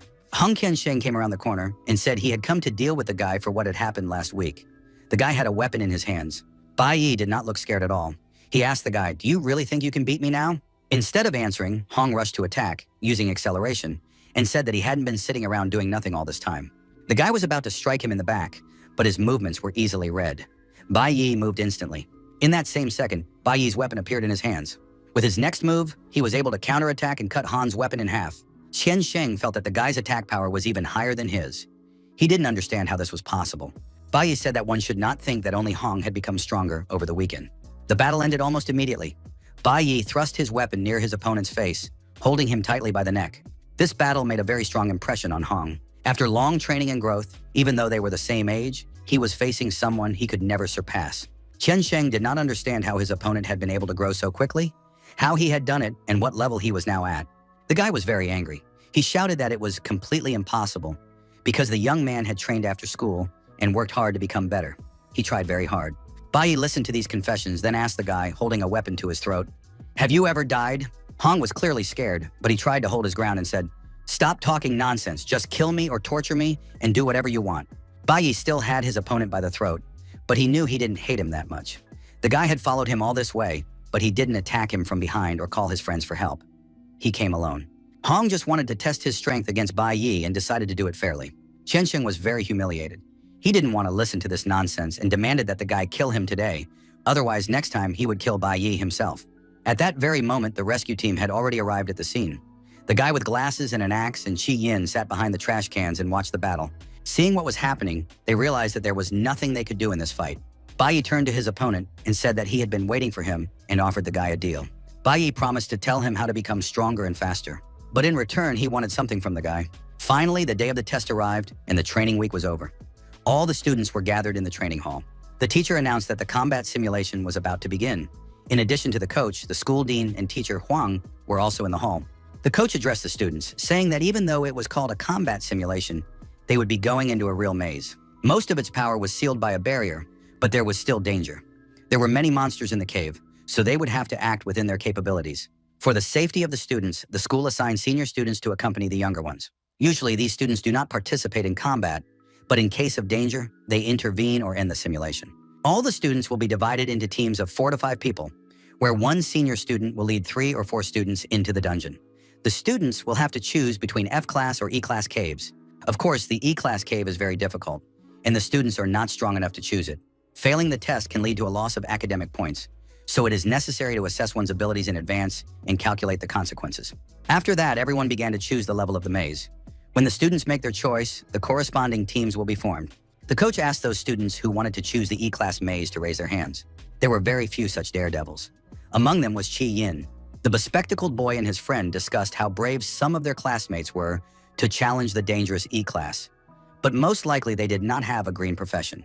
Thus, out of the school's 180 students, only 8 chose the E-class maze. The rest of the students would be randomly assigned to the F-class maze. But at that moment, one of the students interrupted the coach. It was Bai Yi, who said he wanted to challenge his school's D-class Jade Spirit maze. This was unheard of. Everyone was astonished. How could a novice venture into such a dangerous labyrinth? The teacher immediately said that no one would ever jump straight into D-class. It was impossible. But then the school dean, Hong Liang, intervened in the conversation. He said that the D-rank demon cave was too dangerous and that usually only senior students went there.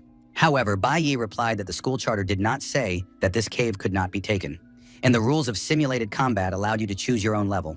The boy argued that the school's mission was to seek out talent for the divine core, and that the main standards of talent were courage, strength, responsibility, and giftedness. The boy did not believe that the principal would deprive him of the chance to prove himself and show what he was capable of. Gigan said that school caves could only be entered in teams, but Bai Yi was going to do it alone. The dean knew that the rules were there to protect the students, and solo trips were strictly forbidden. At that moment, Qi Yin raised her hand and said that she also chose the D-class cave. This move by the girl surprised everyone present, even though she was quite talented. The dean did not want to hear about it at all, because he was friends with Qi Yin's father and would not be able to look him in the eye if something happened. However, the girl demanded to receive the highest score. She claimed that she just wanted to test her strength and asked not to be deprived of this opportunity. Bai Yi raised his hand again and demanded that Qi Yin not be allowed to go to the D-class cave. He wanted to go there alone. This was turning into a real scandal. These children had awakened only a week ago and already considered themselves strong. The coach was ready to send the 2 of them to the D-class cave, where it would be just the 2 of them. Most likely, no senior would want to risk going there with them. But then one of the upperclassmen raised his hand and said he would go. The flowers of our nation, the young generation, need protection, and I am ready to protect them. The coach really liked this idea.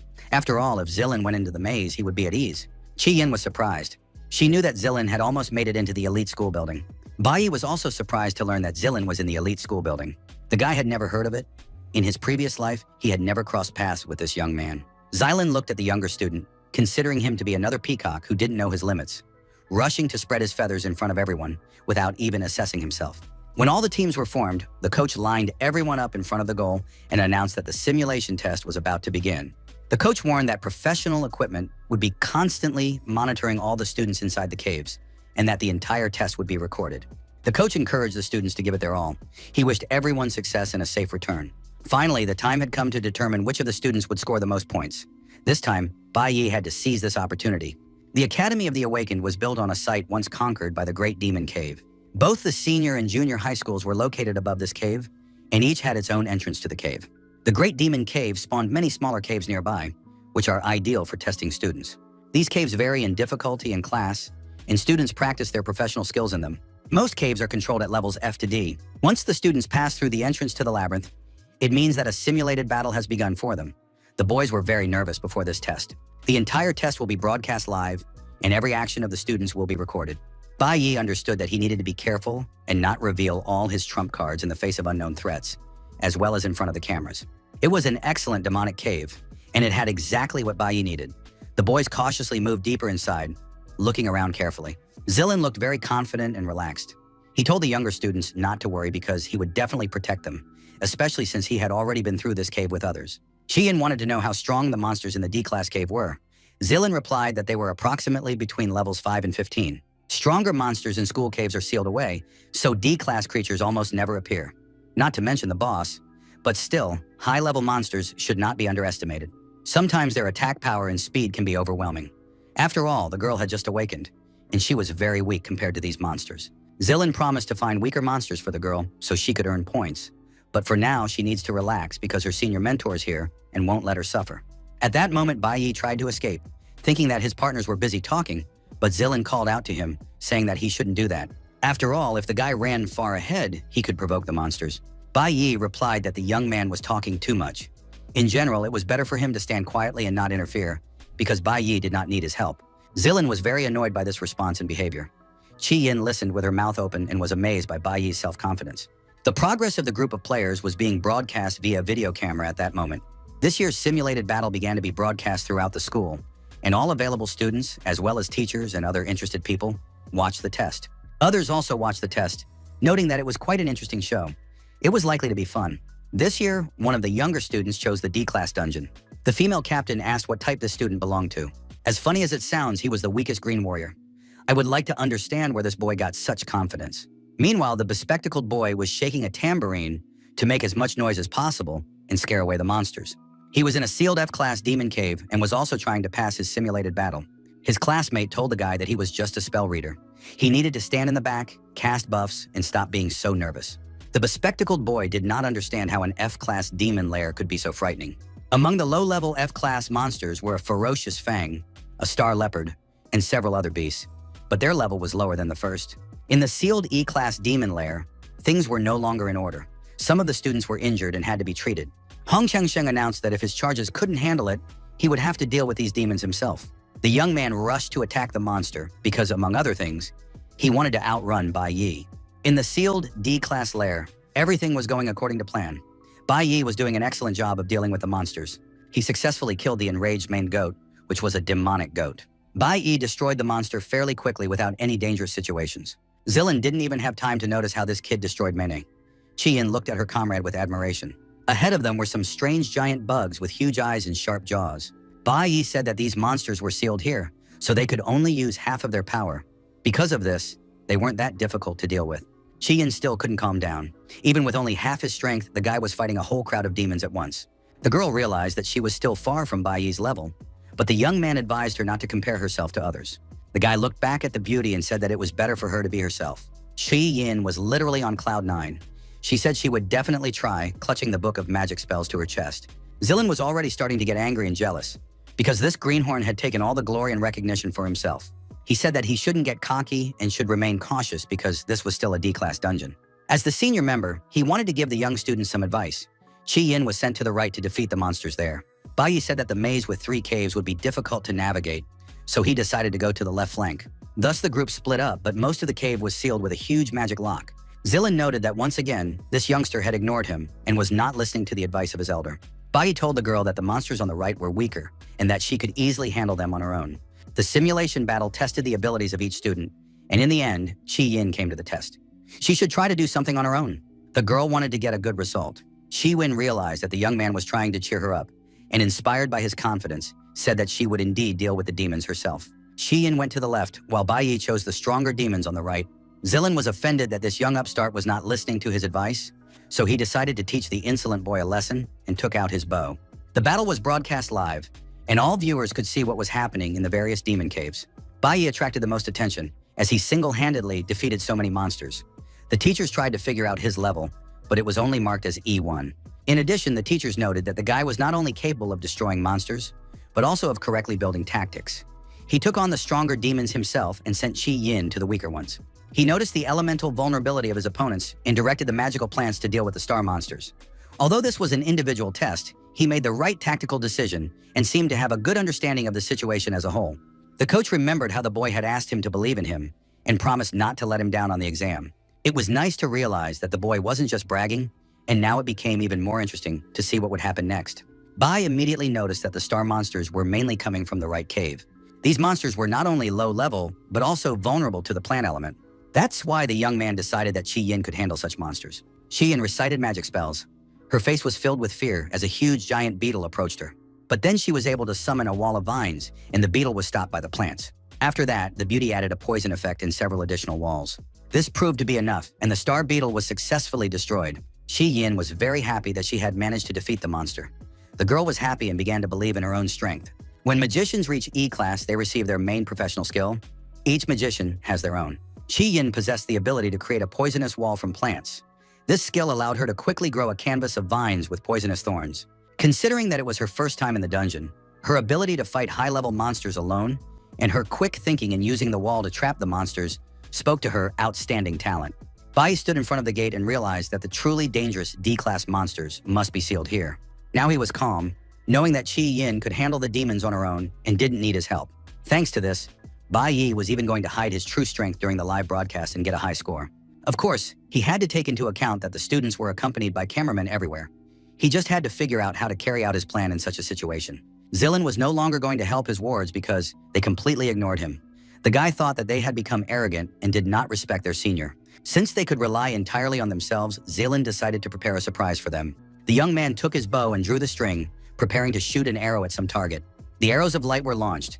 The young man wanted to see how the children would cope with the complication. One of the arrows flew right past Qi Yin and frightened the girl. Of course, the arrow was not aimed at the schoolgirl, but flew deep into the cave without harming anyone. Zilin said that he just wanted to buff the girl, and she didn't need to dodge, but Qi Yin was frightened by the surprise. However, at that moment, a silhouette appeared from the cave where the arrow had flown, emitting a loud growl. The monster moved very quickly, almost like lightning, and until the last moment, it was not clear what kind of beast it was. It was approaching Qi Yin. It was a two-headed D-class lion. The girl only had time to turn away and try to escape. As she ran, she cast her magic on the monster.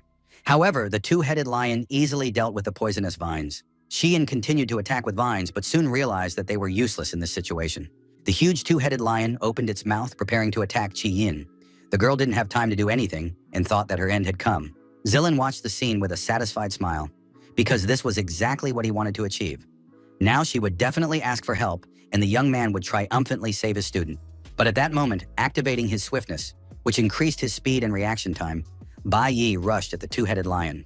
The lion had two heads, and while the young man chopped off one head, the other tried to reach Qi Yin. Bai Yi noticed this and instantly used a flash that deflected the two-headed lion's attack. He stood between the monster and his friend, amazed at how the beast could move so fast. Zilin continued to smile predatorily as he watched the events unfold. He knew this dungeon well, as most of the D-class monsters had been sealed away. But there was one caveat: the constantly respawning two-headed maned lion. It was this animal that now stood before the schoolchildren. It didn't care about the players' confidence. They were just newly awakened novices, and now it would be interesting to see how they would deal with a D-class monster. In addition, these demons were now enhanced by the effect of light arrows, which significantly increased their speed. Now it was the fastest two-headed lion. Bai Yi assessed the enemy and unfortunately realized that he would most likely have to use his power.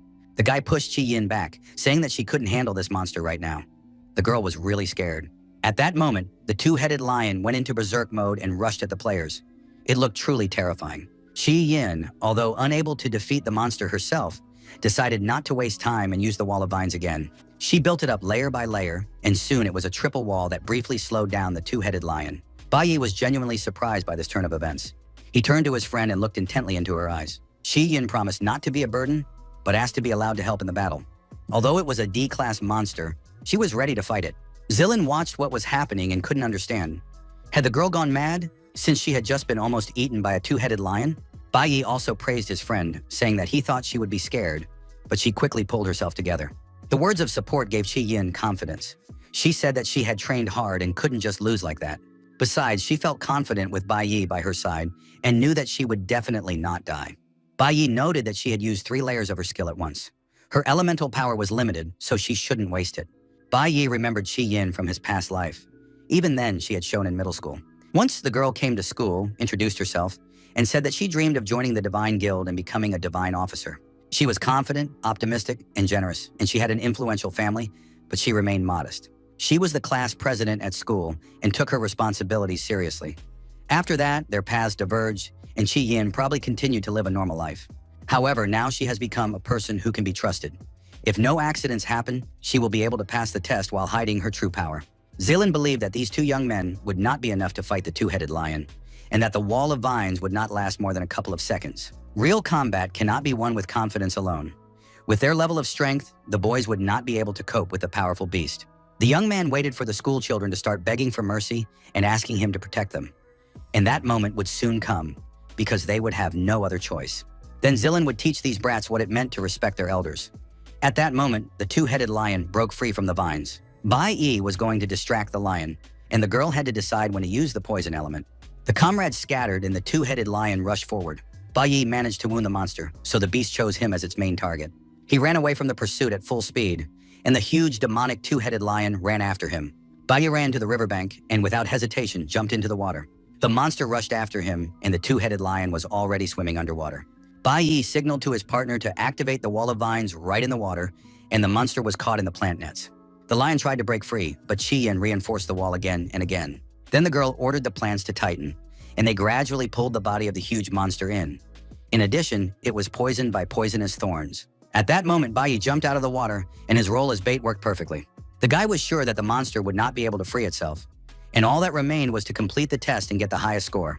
Zilin was so angry and surprised that he almost exploded. He did not understand how the wall of vines could catch the monster.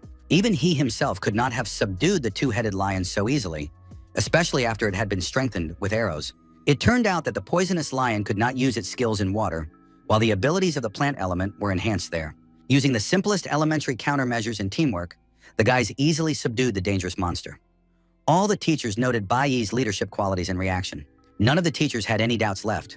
It was clear who would take first place in the simulation. Only the final blow remained. To earn points, they had to finish off the lion. When the recording was sent to the guild for verification, the player would receive the highest score in history. But at that moment, something strange and surprising happened. The live broadcast from the demonic cave was interrupted. The viewers did not understand what had happened, and the drone that had been filming everything was broken and lying on the ground. Xylan deliberately shot the camera, because without video evidence, it was impossible to get the highest score on the exam.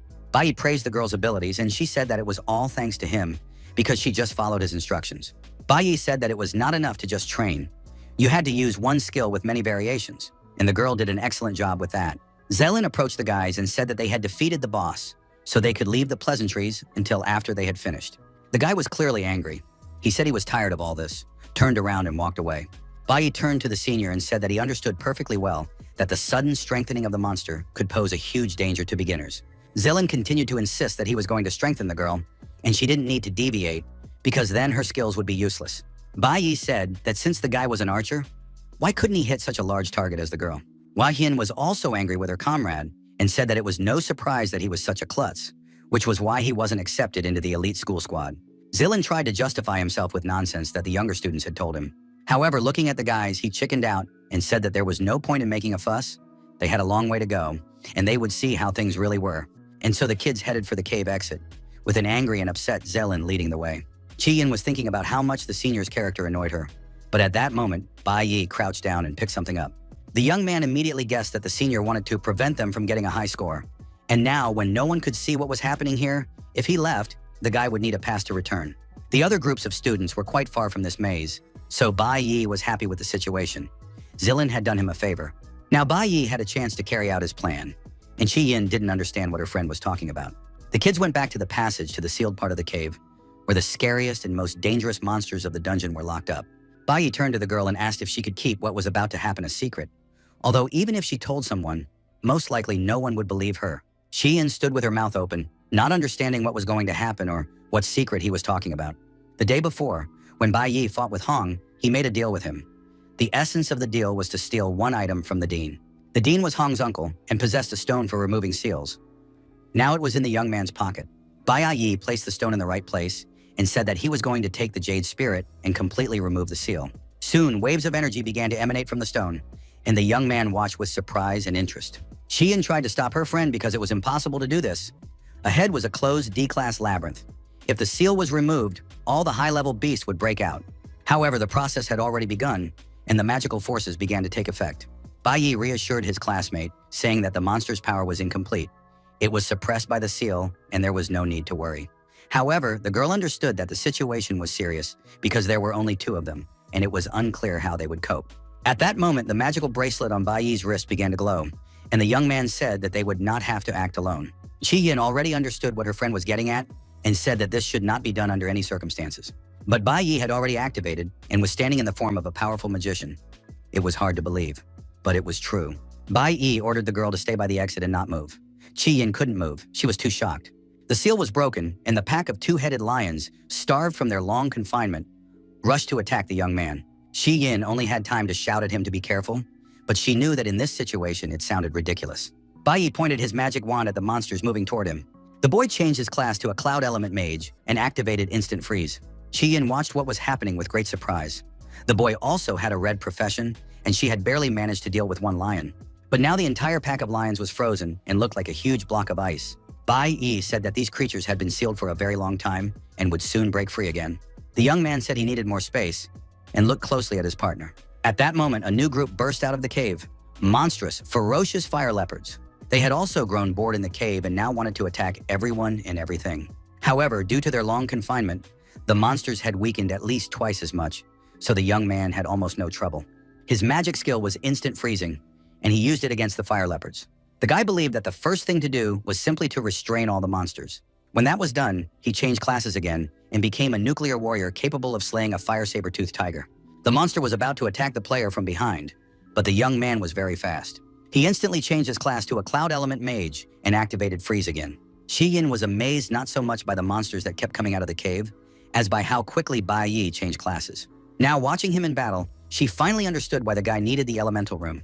In this room, he trained to control the elements, because the essence of magic is the release of nature's energy and the control of objects of one's element.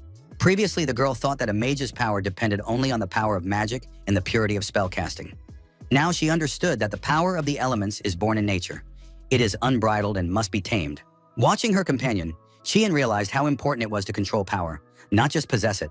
Only by fully controlling the element can one create many variations of techniques. One skill can be used to create many variations. Bai Yi had already achieved perfection in this action. Soon the polar bears were also frozen. Yin understood that the guy had left everyone far behind, and she respected that fact. Bai Yi was really cool, and now the Lord of the Labyrinth had appeared. The Jade Spirit, the hellish mammoth. It was a monstrous creature. Bai Yi noted with satisfaction that he had finally waited for the one he had been trying to lure out all this time. The young man switched to nuclear warrior mode. Now it was just what he needed. Bai Yi took a defensive position as the hellish mammoth approached him with huge leaps. Bai Yi used a critical strike and jumped onto the mammoth's head in an instant. It didn't have time to do anything. He plunged his sword into its head because even a sealed mammoth of powerful level was now weaker than a monkey. Bai Yi jumped to the ground and blood flooded the hell mammoth's face, blinding the monster. That was enough to deliver a few more critical hits. The hell mammoth fell to the ground. Bai Yi got into the swing of things and wanted to deliver another blow. It was a sanctuary he had recently learned, and now he hoped to make good use of this skill. With this strike, he cut the monster in one motion. In addition to the mammoth, the other frozen monsters also got hit. Bai Yi completely cleared the cave, earning a huge number of points, as well as the Bone of Fury and the King's Fang, which were necessary to create the Inferno Blade. The resonant royal stones lay right on the battlefield. These were special stones created in pairs with a special function. It turned out that it was for this item that the young man wanted to clear the cave. Statistics showed that the young man had already reached Class D among mages. An excellent result. Yin still didn't know how to start the conversation. She was so shocked by what she saw that she just looked at the piles of dead monsters. Bai Yi turned to the girl, reminding her of his request. It was important to the young man that this remain their secret and that she not tell anyone. Yin still couldn't find the words to comment on the situation, but she received a notification that her flower magic had been upgraded to level 7. At that moment, the teachers were going crazy. It turned out that the seal in the tunnel had been removed, and a powerful energy wave was emanating from it. Soon Zilin, who was supposed to be protecting the younger students all this time, came out into the hallway to the teachers. The coach immediately rushed to rescue the children without explaining what was happening, because the seal had been removed and they had to hurry. Zilin realized that the situation was serious and that he would now have to answer for the consequences. The alarmed teachers ran to the children, fearing that they might be found dead. But at the entrance to the cave, Bai Yi and Yin were waiting for them. completely calm and unharmed. They asked the teachers why they had come to the cave, since they were supposed to be supervising the exam. The coach looked, but the seal was still in place, and the cave was completely locked. Most likely the devices had given incorrect data, but that didn't matter anymore. The main thing was that everyone was safe. When classes ended, Zealand walked around the school in high spirits. He approached the deputy headmaster and said that this time he had enough data to get a place in the squad. The latter replied that there was already a candidate for the position, so unfortunately, the young man was out of luck. Zealand couldn't believe his ears. Where did this candidate come from since he had eliminated all his rivals? The boy grabbed the deputy headmaster by the arms and declared that the spot should go to the most valuable player. His abilities and connections should have been enough. The team leader came out into the hallway because of the noise and said that they had already found the right candidate. This person turned out to be a very interesting and promising young man named Bai Yi. Late that evening, a group of men were sitting in a street cafe. An employee of the police investigation department told his interlocutor to stop playing tricks because they had let him go with difficulty.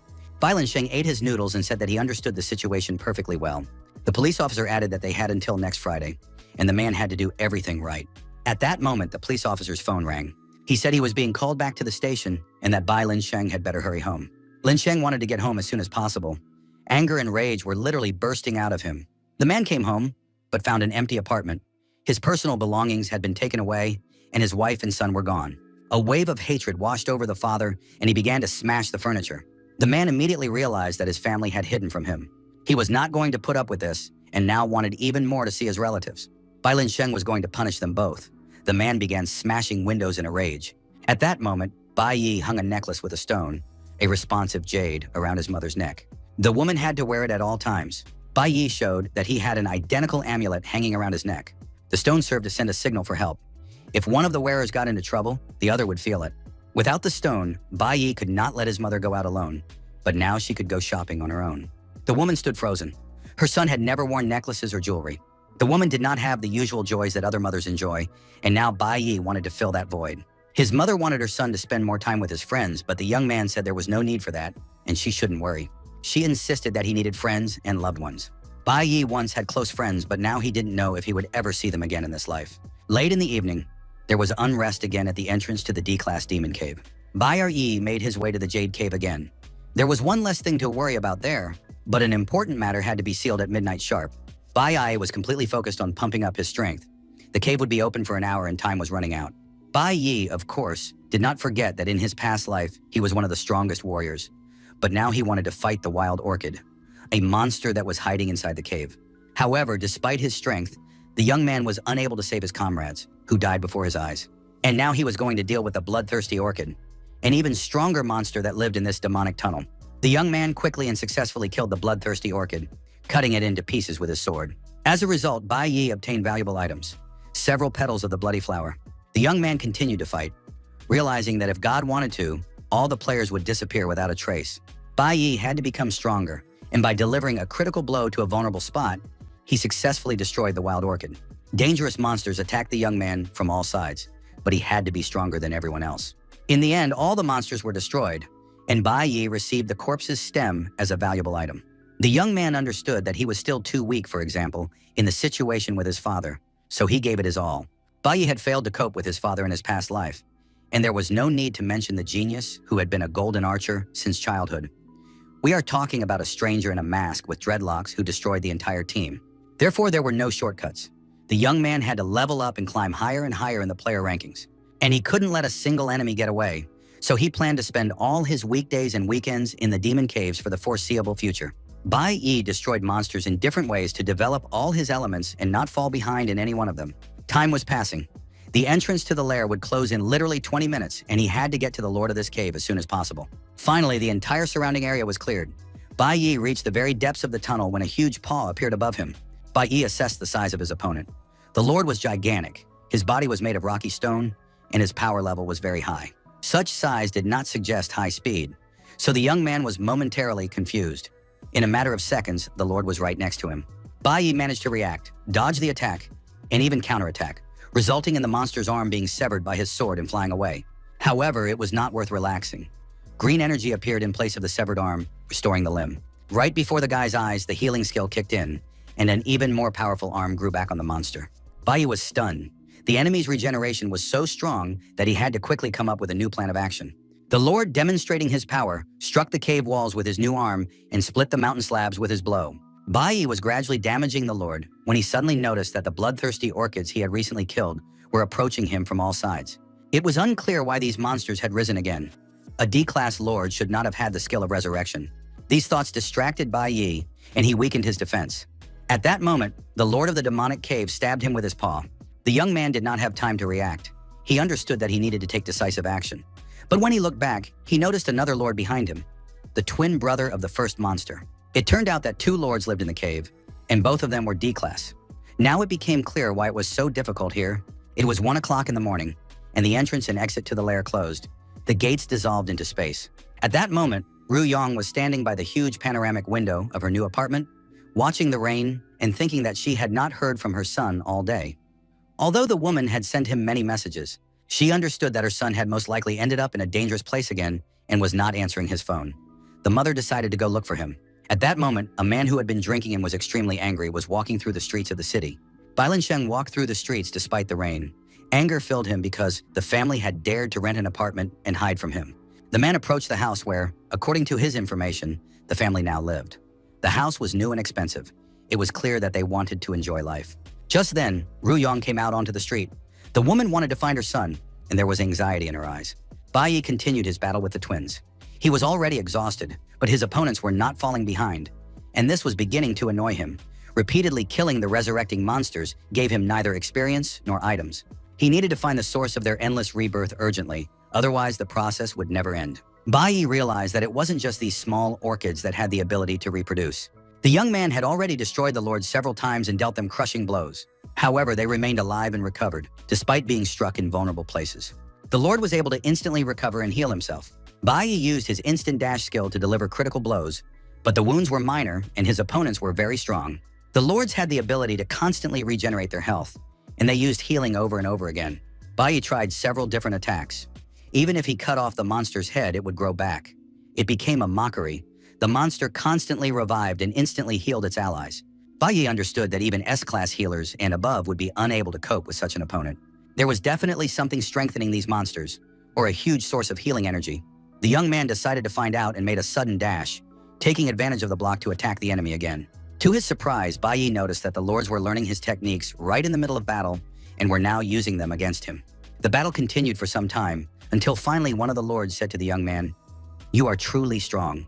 The fact that the monster could speak and possessed intelligence greatly surprised Bai Yi. At that moment, the young man realized that he had found what he was looking for, the magical flower tree, which was the source of energy. Bai Yi repelled the attack of one of the Lords and dodged another to get closer to the tree. Now he understood why the boss's healing had such a huge area of effect. Bai Yi rushed towards the tree, realizing that he just needed to cut it down, while the Lords tried to stop him in horror, shouting, "No!" The young man was pleased. Now he would be able to destroy the Lords after he finished with the tree. He switched to the cloud element and rushed towards the tree, while the Lords tried to stop him, shouting after him, "Don't do it!" Bai Yi activated the freeze and directed it at the monsters, so they wouldn't interfere with his plan. The freeze worked perfectly, and both twin Lords were frozen in ice. After that, the young man switched to the nuclear element, preparing to destroy his opponents.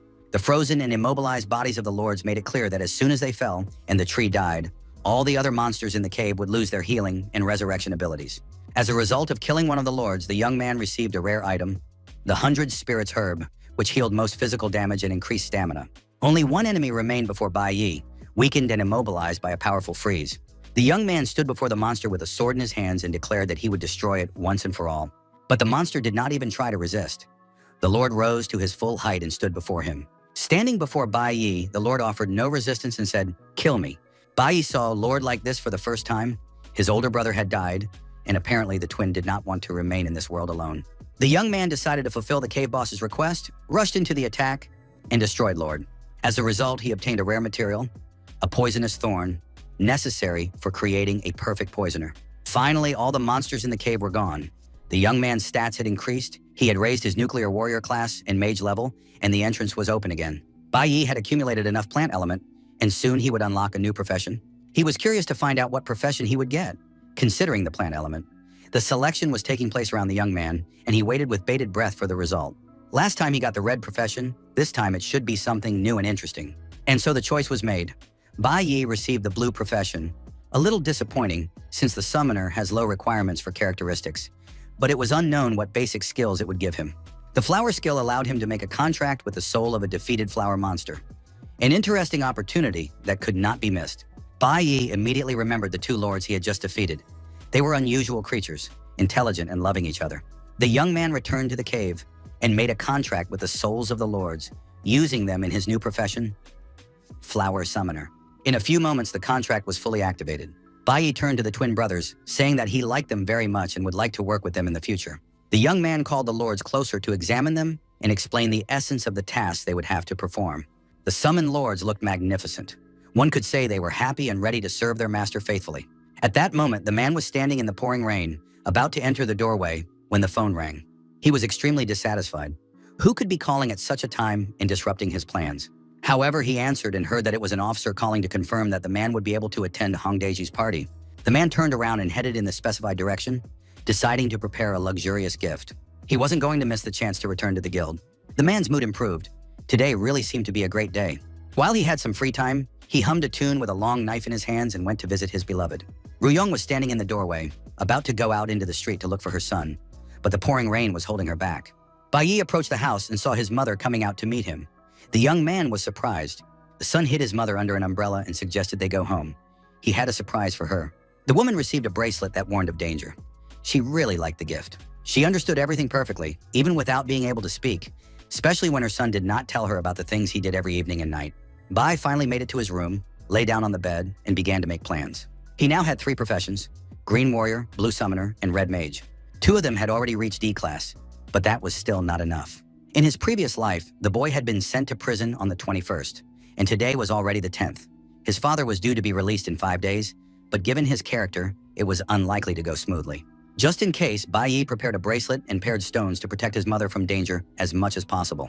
The next morning, despite it being his day off, the young man went to the entrance of the demonic cave. He understood that running away from problems forever was not the answer. Before moving on, he needed to become stronger. By lunchtime that same day, he was back in the new labyrinth, realizing that he couldn't waste a minute and needed to raise his profession level to C-Class as soon as possible. Now he was back at the hidden dungeon, designed for a class with an unknown danger inside.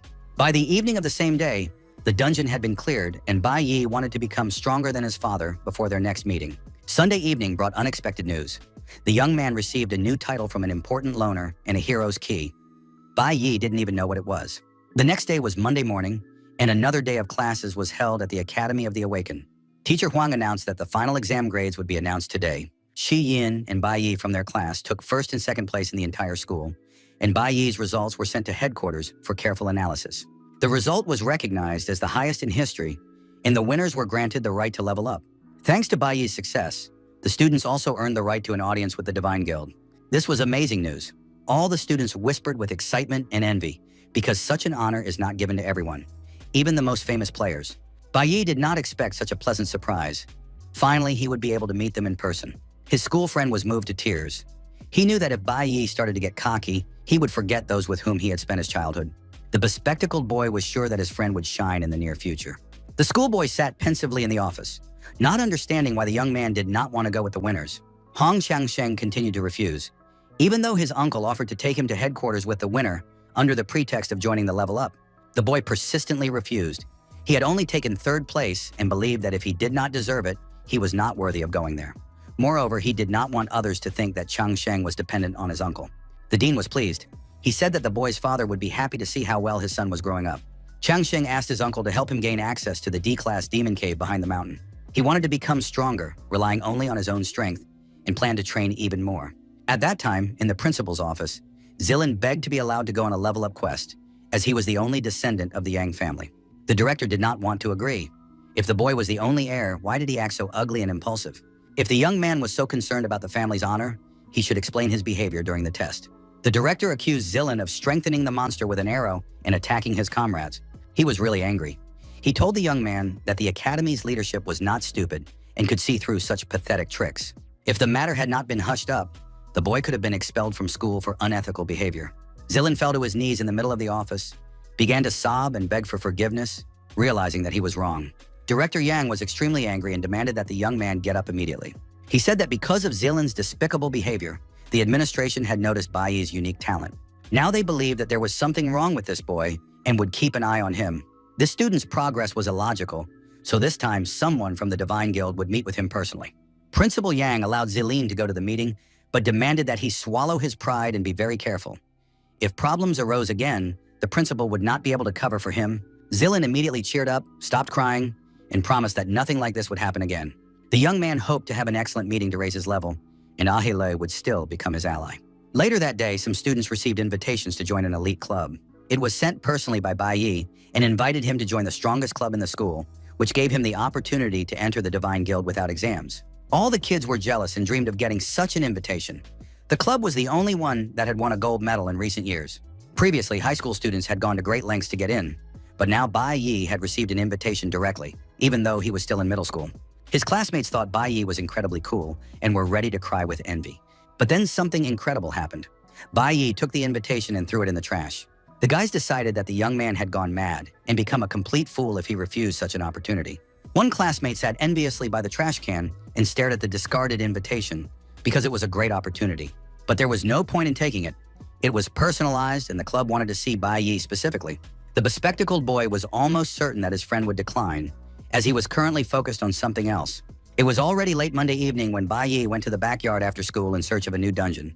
He arrived at the right place and learned that access to D-class magic marks had been granted. Hong Qinsheng said that no one would come here at night, so he could go in without worry. Bai Yi wanted to go alone, hinting to his new friend that there might be very strong monsters inside and that Hong would be better off starting with something easier. Bai Yi promised to teach the guy combat skills and ways to quickly gain strength in exchange for access to the school's magic seals. The young man did not expect his new friend to immediately gain access to all D-class seals. Hong Qiangsheng really wanted to level up and become stronger. He didn't succeed in everything, but he tried to cope on his own.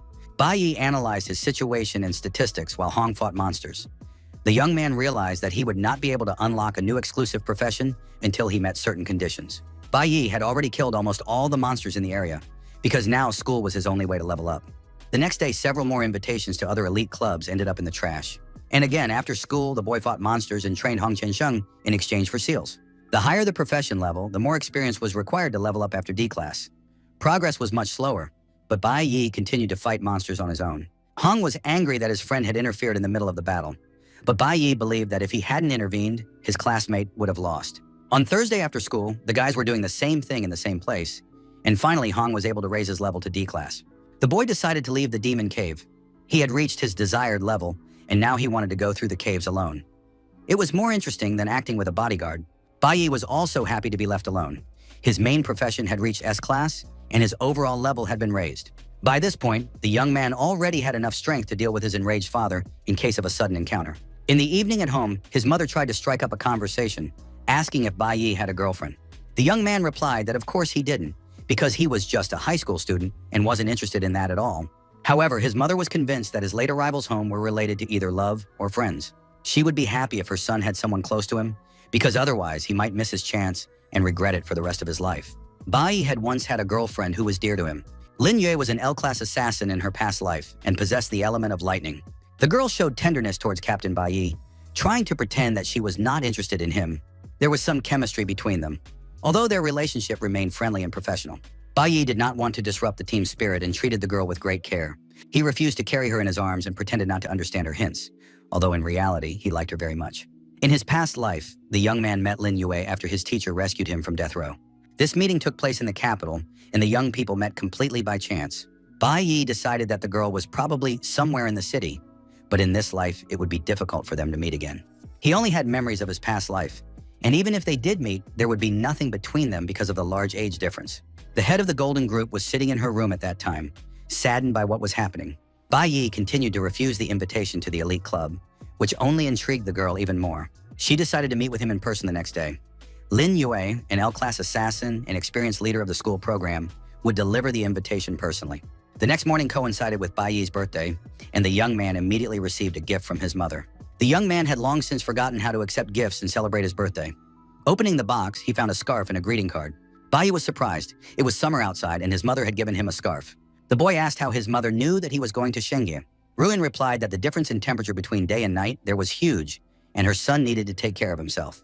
Bai Yi realized that his mother had always understood what he was doing, but she didn't pester him with questions, giving him complete freedom. Before he left for school, She gave him some money, saying that today he should treat his classmates to lunch. After all, he already had friends, he just didn't realize it. That was indeed the case. Bai was too focused on increasing his strength and paid no attention to his social life. On the table stood a figurine of some kind of nymph or mermaid with a magic wand, a mysterious gift. It turned out that his friends had prepared a birthday present for him, his favorite model, which they wanted to give to the birthday boy. The bespectacled man thought that the figurine might seem tasteless, but he personally prepared something interesting. The young man took the case, saying that it was not so easy to get such a thing now. Bai opened the box and saw the original cassette of his favorite movie, The Prestige. In their past life, the friends often secretly went to watch historical films in the barn. The bespectacled man was afraid that the teachers would find the cassette and asked him to hide it close to his heart. The birthday boy really liked the gift. Shi Yin couldn't leave her friend without a birthday greeting. The girl held out the box with her gift and handed it to Bai Yi. Inside was an A-class weapon, a phantom gem, and everyone present widened their eyes in envy. Bai Yi pushed the box away, saying he couldn't accept such an expensive gift. But Shi Yin understood that if it weren't for Bai Yi, she wouldn't have achieved such a high result and wouldn't have received an invitation to level up. It wasn't a particularly valuable item to her, but she knew it was extremely useful to Bai Yi. The young man had to improve himself, so it was not worth refusing. Shi Yin gave him the magic stone, watching as Bai Yi used the highest level mage weapon. The whole situation with the gifts and his birthday touched Bai Yi deeply. He still couldn't believe that his friends had remembered his birthday and prepared for it. At that moment, his friends began whispering about a possible romantic relationship between Bai Yi and Shi Yin, although everyone had their own version of what was happening.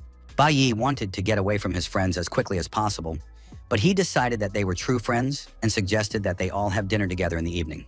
The young man said he would treat them, and if his friends had time, they would celebrate his birthday together. The offer was accepted with enthusiasm. In the middle of the day, something unusual happened. Some upperclassmen who weren't supposed to be there came to the school. Among them was Lin Yue, the leader of the elite school team, the captain, who came personally to invite Bai Yi to join their club. It seemed unreal, but it was really happening. The whole school was abuzz with such an honor, but Bai Yi realized that he would have to personally decline in order to avoid receiving new invitations. The whole school was buzzing, and Zilin hated Bai Yi more and more, believing that he did not deserve such attention. Suddenly, energy spread through the school corridors, passing from one light fixture to another, attracting the attention of all the students. Bai Yi was in the hallway when he felt the flow approaching. The boy was right in the path of the impulse, which was supposed to hit him in the chest. Most likely, it looked like an invitation to the Golden League. The wave was very powerful and bright. The flash blinded all the students who tried to dodge, close their eyes, and hide. Bai Yi immediately realized that this was a feint and managed to get out and activate his weapon. The young man held his sword in his hand and prepared to repel the attack. He sensed that the danger was coming from the other side, from the left and behind, and managed to block the blow. Everything happened too quickly for ordinary students. A golden girl suddenly appeared in the corridors. The girl admired the boy's lightning-fast reaction, noting that the captain of the golden team had made the right choice. Bai Yi looked at the beauty and realized that she was his former girlfriend and dear friend, Lin Yue. In his memories, she was cheerful and sincere, always trying to get closer to her unapproachable captain. Now this beauty stood before him alive and unharmed, explaining that she had sent the guy many invitations, but he had not responded, so she decided to come herself. Friends whispered that it would be very awkward if Bai Yi directly refused the captain. The girl greeted Bai Yi and emphasized that it was necessary to introduce herself properly first. But before she could say her name, the young man threw his arms around her neck and hugged her. Bai Yi clung to the girl and said how happy he was to see her again, that they hadn't seen each other in a long time.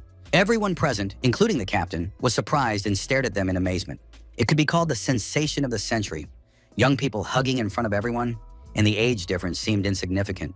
The bespectacled man explained that they were actually the same age. Lin Yue had simply been late for school and had entered high school early. But the surprise continued. It suddenly turned out that Bai Yi was hugging a phantom, holding only air. Lin Yue slipped out of his embrace and quickly found herself behind the guy. The girl asked Bai Yi what his embrace meant. Perhaps it was a sign that he was accepting her invitation. Lin Yue added that the Extreme Alliance School had the best resources in many ways to become stronger, much faster than a regular school, and that they could fight side by side. Bai Yi confirmed that he would join the Limit Alliance, but he wouldn't be staying at this school for long, so joining the school club didn't make sense. He added that he planned to create his own guild in the near future. Then they would have a chance to fight together. The deputy captain noticed the boss and hurried over to her, asking how she ended up here. The guy said that the director had just returned and everyone was told to go and greet him. Lin Yu said goodbye to Bai Yi and told her that they would meet again soon during practice to discuss everything in detail. The girl looked at the strange student, not understanding why he said, "Long time no see." Lin Yue was sure she had never met this boy before. Zilin, who was watching what was happening, was furious. Bai Yi had not only openly refused the head of the Limit Alliance, but also invited her to join his guild. Everyone whispered, trying to understand how it was even possible to create your own guild. It seemed like nonsense. Bai Yi was still a minor, and creating a guild required enormous resources. Anyone could boast about it, but it was difficult to actually do it. The whole school was buzzing like a beehive. Lin Yue was leaving high school, and it was clear that she didn't mind the hugs. Bai Yi watched her leave, thinking that here they were, meeting again, even though he hadn't even hoped for it. In the Divine Guild, personal information is strictly confidential, and players never ask each other about their past. Bai Yi couldn't imagine that Lin Yue would end up at the same school as him. They could have passed each other by and never met, but perhaps it was a gift for his birthday. After school, the friends went to a restaurant to celebrate Bai Yi's birthday. Chiyin asked some exciting questions. Did Bai Yi really want to create a guild? And was it true that he would not be staying at the school for long? Bai Yi confirmed that after leveling up, he planned to stay in the Holy Land. His friends were shocked. The birthday boy was not only going to leave school, but also start his own business. But Bai Yi said that he simply wanted to study in the Holy Land and enroll in the Academy of Divine Warriors. It was a powerful desire and a serious plan. At that time, some very serious and influential people were gathering at one of the city's hotels. An expensive limousine pulled up to the hotel, and Mr. Hong got out, was greeted, and escorted inside. Hong Bin was a master of the Divine Guild, a bright and powerful man with a cigar in his teeth. There were many guests at the hotel, and a police representative was also present with his ward, Bai Lin Sheng. At that time, Lin Sheng should still have been in prison, and the chief wanted to know why the man had been released early. Officer Chen reported that double bail had been paid for this man, and the captain gave his approval. The deputy commander did not understand how this hooligan was able to get into Master Hong's banquet and was extremely dissatisfied. Officer Chen explained that Lin Shen had been expelled from the guild for a minor offense, and now he had a chance to get back in. In order to return to the guild, he brought everything he had, a huge amount of medium energy magic crystals capable of accumulating and releasing magic. Bai Lin Sheng tried to approach the master of the Divine Guild with his stones, but he was rudely turned away, and the stones were scattered on the floor. Hong Bin didn't want anything to do with this loser and asked who had let him in. The building was rented by the Divine Guild, and the intrusion of outsiders meant a leak of information. Bai Lin Sheng knelt down, picking up the scattered stones, apologizing to the master and trying to explain that he just wanted to return to the guild. Hong Bin flew into a rage. This loser dared to try to buy his way in. The master ordered the man to take his things and leave, and the bodyguards literally threw Bai Lin Sheng out onto the street. Enormous rage tore Lin Sheng apart from within. He smashed stones with his fists and was ready to act even more aggressively. Bai Lin Sheng's main problem was his high level of aggression and complete inability to control his emotions. The angry man was ready to attack anyone who dared to look at him. He wandered away, but hatred still boiled inside him. How could this master humiliate him like that? Why didn't anyone appreciate him? Now he would definitely take revenge on everyone. Lin Sheng approached the house where his family lived and told himself that he would kill everyone, including his relatives. At that moment, Ruyun was walking down the street from the store when her greatest fear appeared before her, her husband in his most aggressive state. Meanwhile, dinner continued at the restaurant among friends celebrating Bai Yi's birthday. The young man noticed a group of strangers entering the restaurant, who, judging by their appearance, belonged to the Divine Guild. Bai Yi watched them, while his friends were saddened by the impending farewell, hoping that he would work with the Divine Warriors and even become their leader. The young man felt that today had gone too smoothly, and that wasn't always a good sign. His friends decided not to get distracted by talking about the guild anymore. They were going to celebrate his birthday, and they needed to have fun. Bai Yi raised a glass of juice to his health, but a bad feeling wouldn't leave him. A toast was made, friends clinked glasses, and Bai Yi's amulet rang and glowed on his chest. A frightened Ruyun fell to the ground, and her enraged husband loomed over her, shouting that she had forgotten where her home was. Bai Lin Sheng believed that his wife had found a new husband who was now supporting her and their son. The angry husband clenched his fists, intending to show her her place. His gaze fell on the bracelet on the woman's wrist. The man decided that it was a gift from her new lover and considered it an honor to punish his wife. He believed that she had now forgotten about him, but he would teach her a lesson with his fists. The frightened woman could no longer run away and covered her head with her hands when the bracelet suddenly began to glow. Before her husband's fist reached her, someone's strong hand stopped him, demanding that he stop the violence. Ruyun was shocked, and the two huge conscripted lords swore to die to protect her. The woman remembered that her son had given her the bracelet on Mother's Day. Bai Yi said that Ruyun should always wear the bracelet, especially when they were not together. The lords immediately turned on the man who had tried to harm their mistress. Bai Lin Sheng already understood that a serious battle was coming and tried to resist the twins.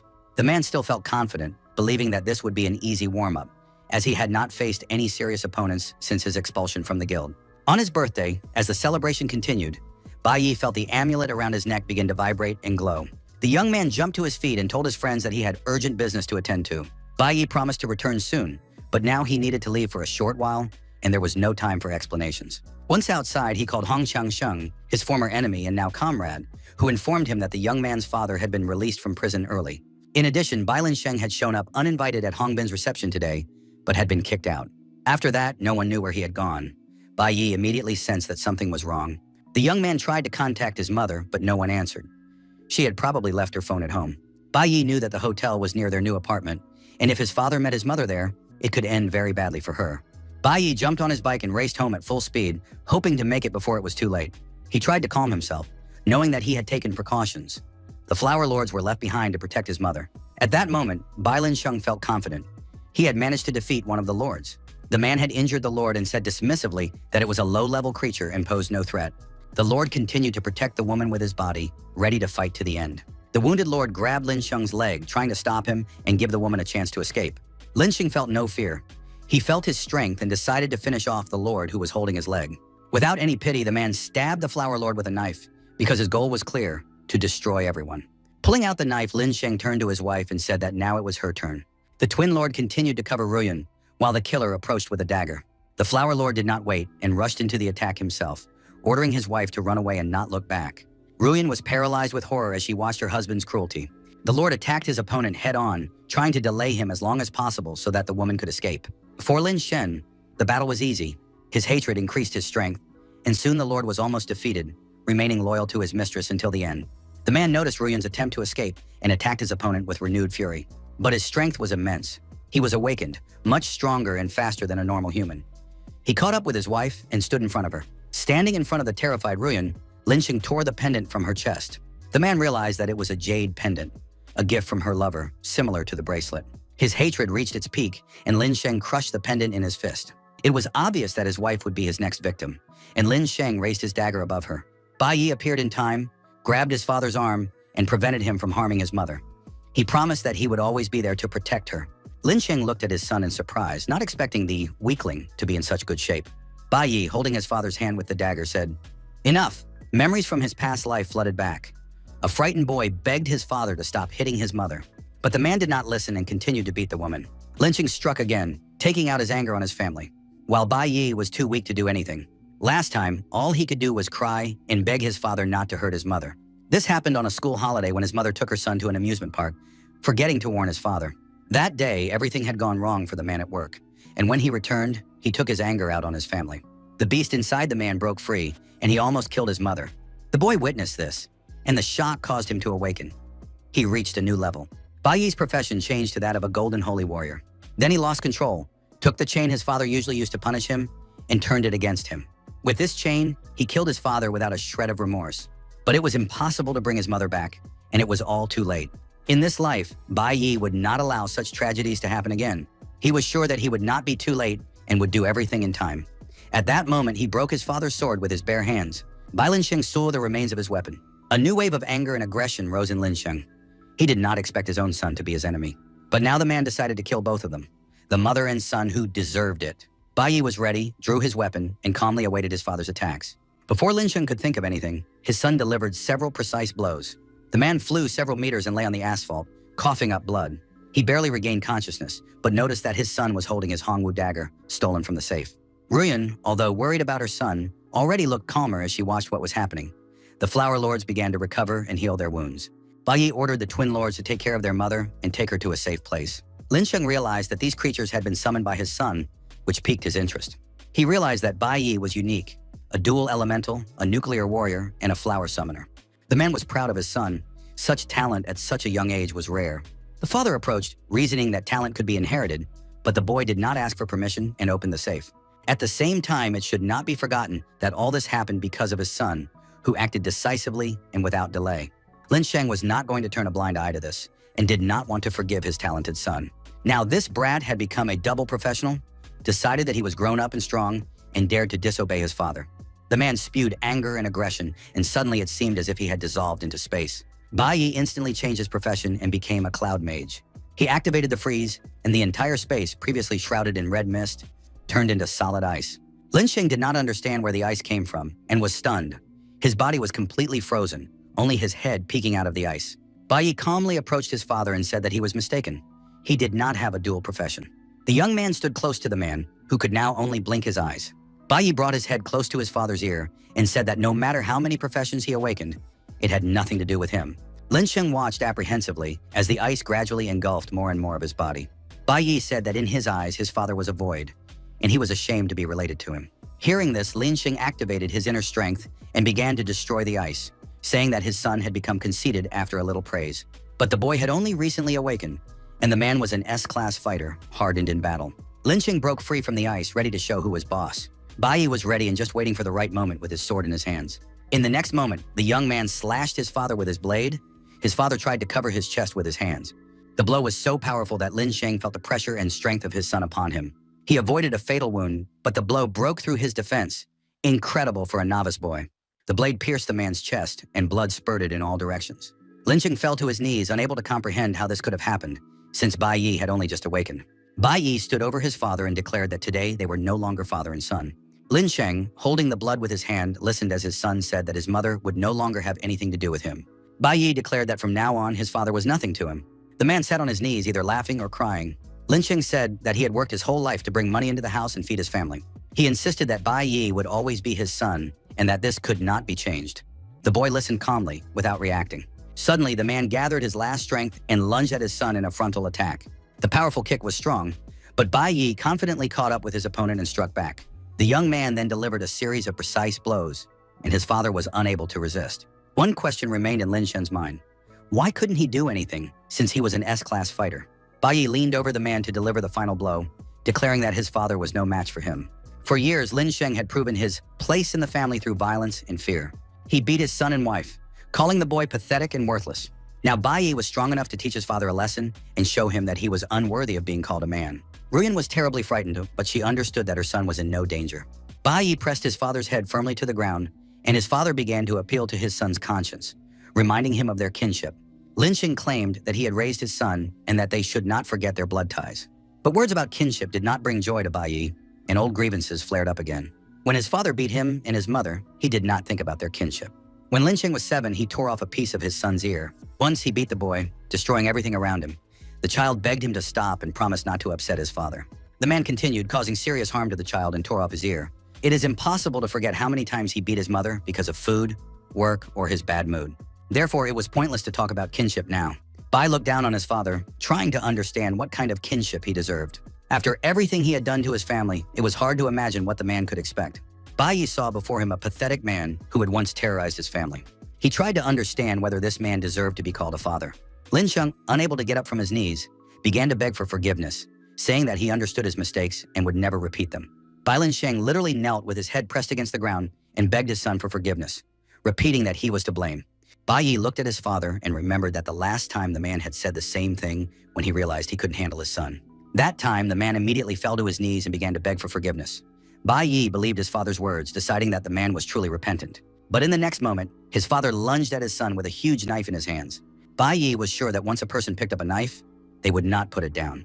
At that moment, the young man's adrenaline was literally skyrocketing. This stress increased his energy even more, and suddenly another evolution took place. He received the power of pure earth. The woman looked at her child. She was very worried about her son and wanted this nightmare to end as soon as possible. The purpose of the power of pure earth was to make the criminal repent. If this was impossible, the energy acted in such a way that the person could never do evil again. And now Lin Sheng was lying on the ground, bleeding profusely. His arm was badly damaged. The man continued to talk to his son, begging him not to kill him and to calm down, because they were father and son. Bai Yi did indeed begin to calm down slowly, although his adrenaline was still high. The young man immediately switched his energy, activated the freeze, and directed it at his father. The ice plugged the man's mouth, preventing him from continuing to whine, beg, and appeal to the boy's conscience and feelings. Bai Yi raised his sword above his head, saying that in his past life, his father had already died by his hand, so he would die again in this life as well. But suddenly, the young man heard a cry. "Bai Yi, stop!" Bai Yi couldn't understand who was speaking. The voice was clearly female, but whose was it? In fact, it was his mother's voice. The woman had not spoken for many years, but now her voice was transmitted to the plant lord. His mother told her son not to be like his father and to stop this cruel punishment. The woman was sure that her husband had already lost everything he could be proud of. From now on, every day of his life would be filled with regret and bitterness. That would be the ultimate punishment for Lin Sheng. The woman was absolutely firm and confident. She said she didn't want to see what was happening. But most of all, The mother did not want to see her son become like his biological father. And even more so, the woman did not want to see her only and beloved son, her protection and support, spend the rest of his life in prison. Bai Yi thought about it for a while, then agreed that his mother was absolutely right. The young man was ready to listen to her this time. Bai Yi promised his mother that he would not kill his father. However, he would make sure that his father could never come near them again. This was a skill he had learned in a previous life, and now the young man activated his dagger. The boy used the double-edged sentencing skill. It was used when the enemy was in a dying state. The skill released all the accumulated power and could either completely destroy the enemy or completely deprive them of their magic. Bai Yi turned to his father and said that he had deprived him of his awakening power, and from that moment on, the man would no longer be awakened. Bai Yi added that his father should leave the city tomorrow and never approach his family, wife, and son again. Bai Yi said that the flower lords remembered him, and if the man came within a few kilometers, they would immediately sense him. Bai Yi would kill his father, even if it meant rotting behind bars for the rest of his life. He would still do it without any mercy. Bai Linsheng, completely deprived of his magical powers on Earth, could only say that he understood everything. After that, Bai Yi went home with his mother and the flower lords. He asked the lords to heal his mother since they had such abilities. The red flower lord said there was no need to worry. Lin Sheng hadn't even touched the woman, and she was perfectly fine. She was just a little nervous. Bai Yi was very concerned about his mother's health. The boy sat down next to the woman and said that he was very glad that he had arrived in time. Otherwise, it could have ended badly. The woman said that she was absolutely fine because her flower bodyguards had already confirmed it. Mom ruffled her son's hair and told him not to worry. Bai Yi immediately wondered where he could get another jade stone for a pendant, but then the strangest thing finally dawned on them. His mother had just spoken. The woman said a few more words. Bai Yi couldn't be happier. It turned out that it wasn't telepathy. His mother had really started talking aloud again. Ruyan couldn't believe it. She didn't understand how she was able to say those words, but it turned out that her loss of voice was due to a minor injury, and the Flower Lord was able to cure her. A few days passed, and one day outside the city, the following conversation took place. The Flower Lords asked their master, "Can't the young man stay since his mother and friends are all here?" Bai Yi said that he had already paid the rent for the house and would be able to buy it later. The young man also left his mother a new jade pendant. If anything bad happened, he would return. The rest of the time, the young man counted on the Flower Lords. Bai Yi asked his summoned creatures to take care of his mother, but there was no need to worry about that. The three of them now spent all their time together in the kitchen and were inseparable. His mother knew nothing. She thought her son was leaving to study. The woman did not understand that Bai Yi was no longer the person she remembered. One day, the time would come when the young man would face hatred head-on. Now the guy had a pass to the Holy Land. This was where his worst enemy was, and it was the best chance he couldn't miss. This time, Bai Yi would be able to get to the Holy Land earlier than in his previous life and meet the man who had destroyed his team, a stranger in a mask with dreadlocks. Bai Yi was walking around the city with his mother, thinking about how his trip would end and whether he would return alive. But he had to get on that train, even if it was a one-way trip. At that moment, his mother looked at the moon and said that she had completely forgotten about the time. The woman noted that it was time for prayer. Every year on the first full moon of the summer holidays, the priestess, the goddess of flowers, returns to the association. Bai Yi remembered that his mother had once been a follower of the cult of the goddess of flowers. Bai Yi understood that it was the last day, and his mother had not asked him about the most important thing.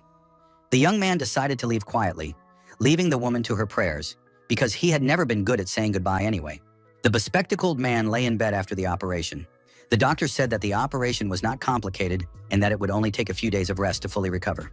All this was thanks to the fact that his son noticed something was wrong in time. His parents were scared, as all parents would be in such a situation. The boy's father thanked the doctor for saving his son, and his mother wouldn't even let him move.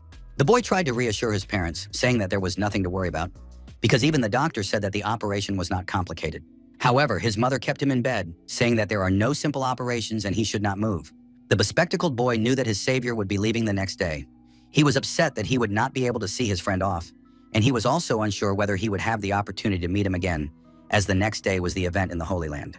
Early the next morning, those who were preparing to leave for the Holy Land gathered at the train station. Shi Yin was with her mother, who asked her not to forget her and to call regularly, as well as to say hello to her father, who worked in the Holy Land. The woman continued to hug and kiss her daughter, as if saying goodbye forever. Shi Yin could hardly bear her mother's tenderness. The same situation was happening with other students. Their parents wished them success, asked them to come back soon, and wished them all the best. Bai Yi stood alone on the train platform. Teacher Huang approached him and asked why he was alone and why his parents had not come to see him off. Bai Yi did not answer. However, Teacher Huang was alarmed. Had Bai Yi always been so independent, or were his parents so indifferent to him? The sight of the boy standing alone made everyone feel sorry for him. Of course, Bai Yi would also like to see his relatives. but he had long been accustomed to loneliness. Many years ago, a tragedy had occurred in his life, and he was left an orphan after his mother died, and he killed his father with his own hands. Having lost his parents, another tragedy struck when Bai learned that his best friend had died suddenly from a lung disease. After that, there were more losses. Teachers, when his main mentor, Dunyan, passed away. He also lost friends and comrades in arms. Bai got used to the fact that all his loved ones were leaving his life one after another. His whole life was a continuous series of losses. The boy got used to it and even accepted the fact that he would lose everything. So it can be said that there was nothing new or unexpected in his life. Bai was about to board the train when he heard someone call his name. Bai turned at the sound of the voice, and it was clear from the look on his face that he was very surprised. Because of his past losses, the young man had never gotten used to having loved ones in his life. His mother appeared on the platform, along with his two closest friends. His mother announced that she had been looking for her son since early morning, and the boys said that it had been very difficult for them to escape from the hospital, but the bespectacled boy insisted and wanted to meet his savior one last time. Bai asked Xiaochen how he was feeling, because he needed to rest more. The boy replied that he was already completely fine and that there was no need to worry about him. But the bespectacled boy begged Bai to take care of himself and be sure to come back to them. At that moment, his friend handed him a bag with a gift. It contained clothes and some food. The boy thought that it would be very useful to his friend in the Holy Land. Shi Yin advised him not to hesitate and to accept the gift because it was given sincerely and with love. His mother gave her son a sacred amulet and a bracelet. The woman believed that they possessed special powers. His mother hoped that these items would help protect her son and that he would return to her soon after his studies. Bai guessed that his mother had gone to the temple of the goddess of flowers to pray for her son. Did she know that he was leaving for a long time? At that moment, Teacher Huang shouted for the children to hurry up and get on the train, which was about to depart. Their journey to raise their level officially began. Bai left his loved ones on the platform and boarded the train. In the months since his return, the young man's life had changed dramatically. His mother and friends smiled cheerfully at him and waved, asking him to eat well, rest, and send them photos. Bai waved back and thought about how he had already changed the lives of his closest friends and family. Now there were people in his hometown who were waiting for his return. Bai decided that once he had sorted everything out, he would definitely return home. A man on another platform watched the students leave, not wanting anyone to know he was there. The man said that someone was already on the train, he would arrive soon, and the things would get to him without any problems. It was the head of the temple of the goddess of flowers, Liu Zhongzheng. He asked if there was anything else he needed to pass on. In response, he was told that everything was fine now, and all they had to do was watch the boy. The students sat in the train car while their teacher Huang explained that the graduates had already left and had to complete their paperwork. They would soon reach the border of Zhang, and beyond it would be Shenhe. Therefore, it could be considered that the journey toward perfection had officially begun. It would take a day to reach the Holy Land, and according to the plan, the guys would be at the border tonight. First, they would undergo training in spiritual practice. Not far from Bai in the neighboring row sat Zilan. The guy continued to hate Bai and hoped that today's test would bring an unpleasant surprise to this petty, insolent person. Teacher Huang walked through the carriage and said, "Everyone knows that it was God who created our world, and he has always protected us. The divine family has supreme power. At present, 2 gods and their families live in the Holy Land. When children enter there, they must be extremely careful, obey the laws of the gods, and under no circumstances cause problems. To get from one country to the Holy Land, you have to go through 3 stages. The children had already passed the first stage before they boarded the train. After all, a special pass was required to board the train. This pass was a training ticket that allowed them to travel to the Holy Land. The second stage would be a border check, which would begin immediately after the train arrived at the station. All children must register and undergo a full inspection. The data check will take 1 day, and the children will only be able to leave the next day. The next stage and the first stop on the path to improvement will be practical training. The next morning, practical training was scheduled, which took place in a coastal wilderness area. Bai changed into the clothes his classmate had given him. Qi Yin said that the young man looked more mature in them. Unfamiliar high school girls looked with interest at the boy who had rejected a whole group of beauties and did not want to join the Golden Guild. The girls had heard that this kid had scored the highest on the practical exam. They considered themselves very skilled in their fields. One was an electric spellcaster, and the other was a cloud swordsman. But Bai Yi rejected these girls as well. The level of monsters in this wild zone was too low to level up his profession. They were of little use. After S-Class, it became increasingly difficult to level up. Bai Yi tried to come up with something suitable for himself. A high school student named Zhang Jun said that he had also been the first in his time. In school exams, monsters are sealed and not so dangerous, but in reality, these creatures are completely different. The high school student flirted with the girls, saying that only in real combat can you see what you are truly capable of. They liked him very much too, and the girls asked him to take them with him on the next sweep. Bai Yi was absolutely delighted that the girls had found a new object of adoration and were not interfering with his goal. Teacher Huang announced that only the best students in the school would be going on the level up quest this time. Of course, the teachers had said this many times before, but the woman wanted to remind them once again. During practical training, it was important to remember a few things. First, train only in the designated area. Second, in extreme situations, act according to the circumstances and escape if danger arises. Third, they needed to conserve their stamina because it would come in handy. Fourth and fifth, there was too much moralizing. A senior named Liu grabbed his new friends and said he didn't want to listen to the rules. If anything happened, it would be their own fault. The chance to go hunting doesn't come often, and the young man led the girls away. Zilin, as always, stood with a sullen face, watching what was happening, because this envious guy had come up with another nasty trick. Meanwhile, in the Holy Land, it was announced that the master had returned. A hunting tournament was about to begin, and the team captain was already waiting for his master. The elite squad could travel to the tournament without even passing through border control. The chief commander of the elite squad ordered one of the guys to go to the team and wait for him there. The young man agreed to carry out this order without question. At that time in the wilderness, high school student Liu was destroying plant monsters. The guy was doing pretty well, especially since two beauties were watching him hunt and supporting him with shouts and cheers. The high school student continued to show off in front of the girls, saying that he didn't see anything special and that this was his usual level. Bai Yi now had 3 S-Class professions, but he had been stuck at the same level for more than 10 days. To gain experience, you need to defeat monsters below your level. However, in the wild, the strongest magical beasts the boy could encounter were no higher than D-Class. Everyone associated with the Wild Zone had outstanding combat skills, but killing monsters below your level was of little use. At that moment, an 8-armed spider, a flower-type monster, wounded senior student Liu, who fell to the ground and screamed in agony. The spider was excessively ferocious, and the girls realized that such an opponent was beyond their capabilities. Zhongjun yelled at the girls to hurry up and help him and heal his wound, because the spider was much stronger than a normal D-Class monster. The group turned around and saw a huge 8-armed monster rushing straight at Bai Yi. The young man made a single swing with his sword and killed the 8-legged spider, gaining experience and earning a poisonous spider leg. He thought this item was low level and would only take up space in his backpack, so he decided not to take it. The high school students were stunned to see that Bai Yi didn't need the D-Class spider leg and threw it on the ground, continuing on his way deeper into the territory. Bai Yi remembered that several high-level magic crystals were located on the border of the Holy Land.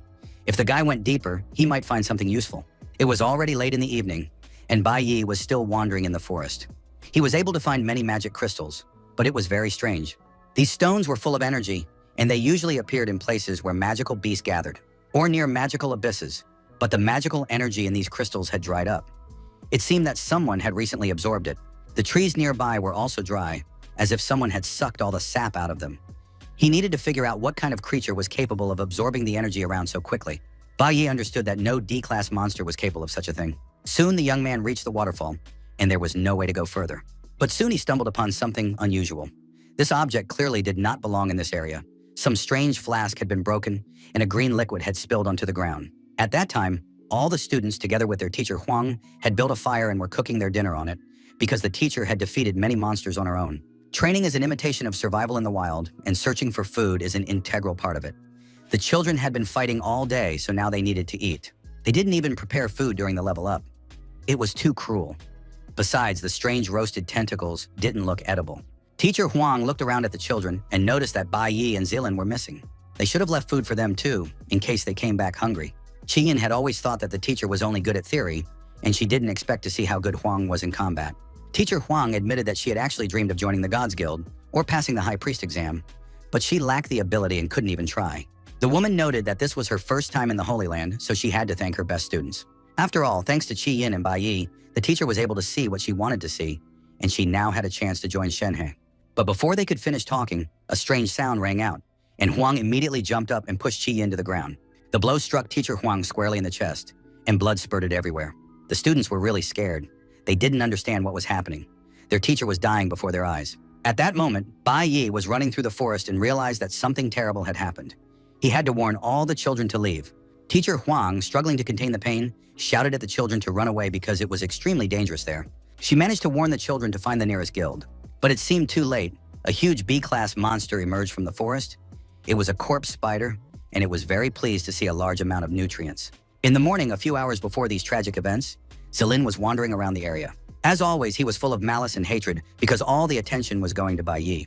The guy was carrying some kind of strange container in his hand. A very small monster was locked inside it. When he reached the forest, the young man broke the container and released the monster. The monster immediately began to absorb the nutrients in the area. Zilin was waiting for the moment when his friends and classmates would be in despair, and then finally the guys would see who the real savior was. After a while, Zilin went to check on the monster he had released a couple of hours earlier, but something strange had happened. Very little time had passed, but the creature was growing too fast. Now the young man saw a huge, monstrous monster that was many times stronger and larger than a human being.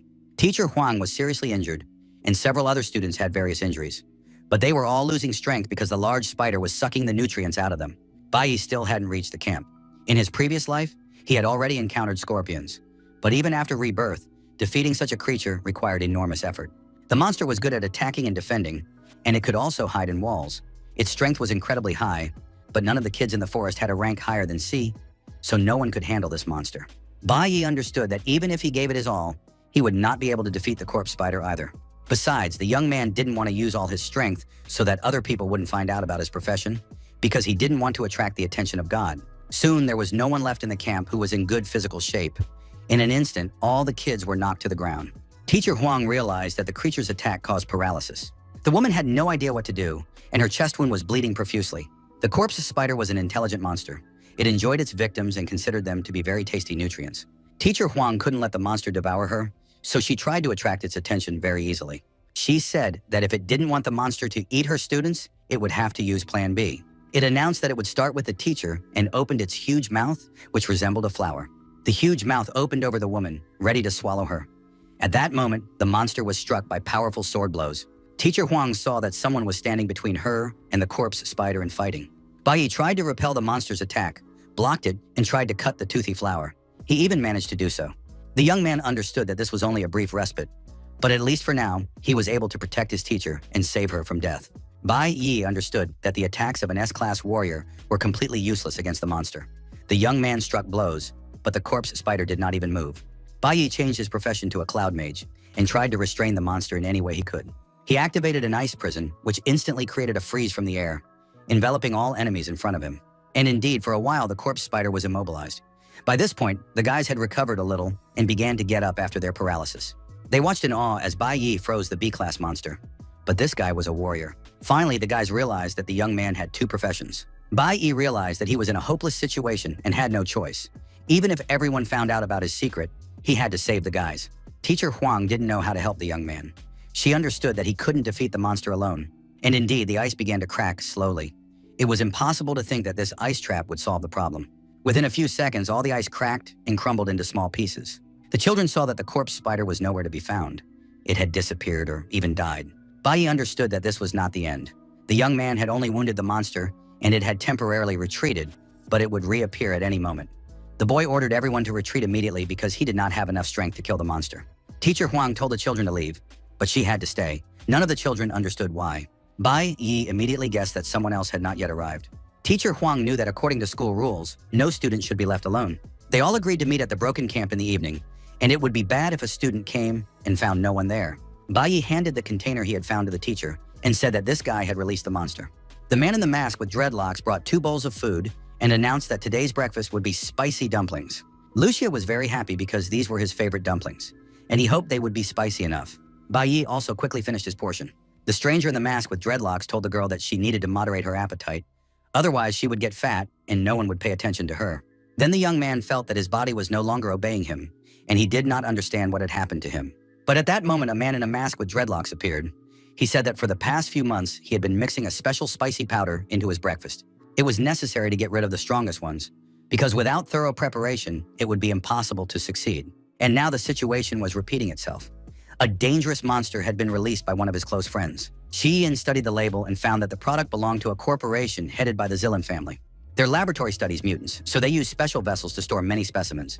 Bai Yi found a fragment of a vessel for miniature creatures deep in the forest. No one but the people from this corporation could have put it there.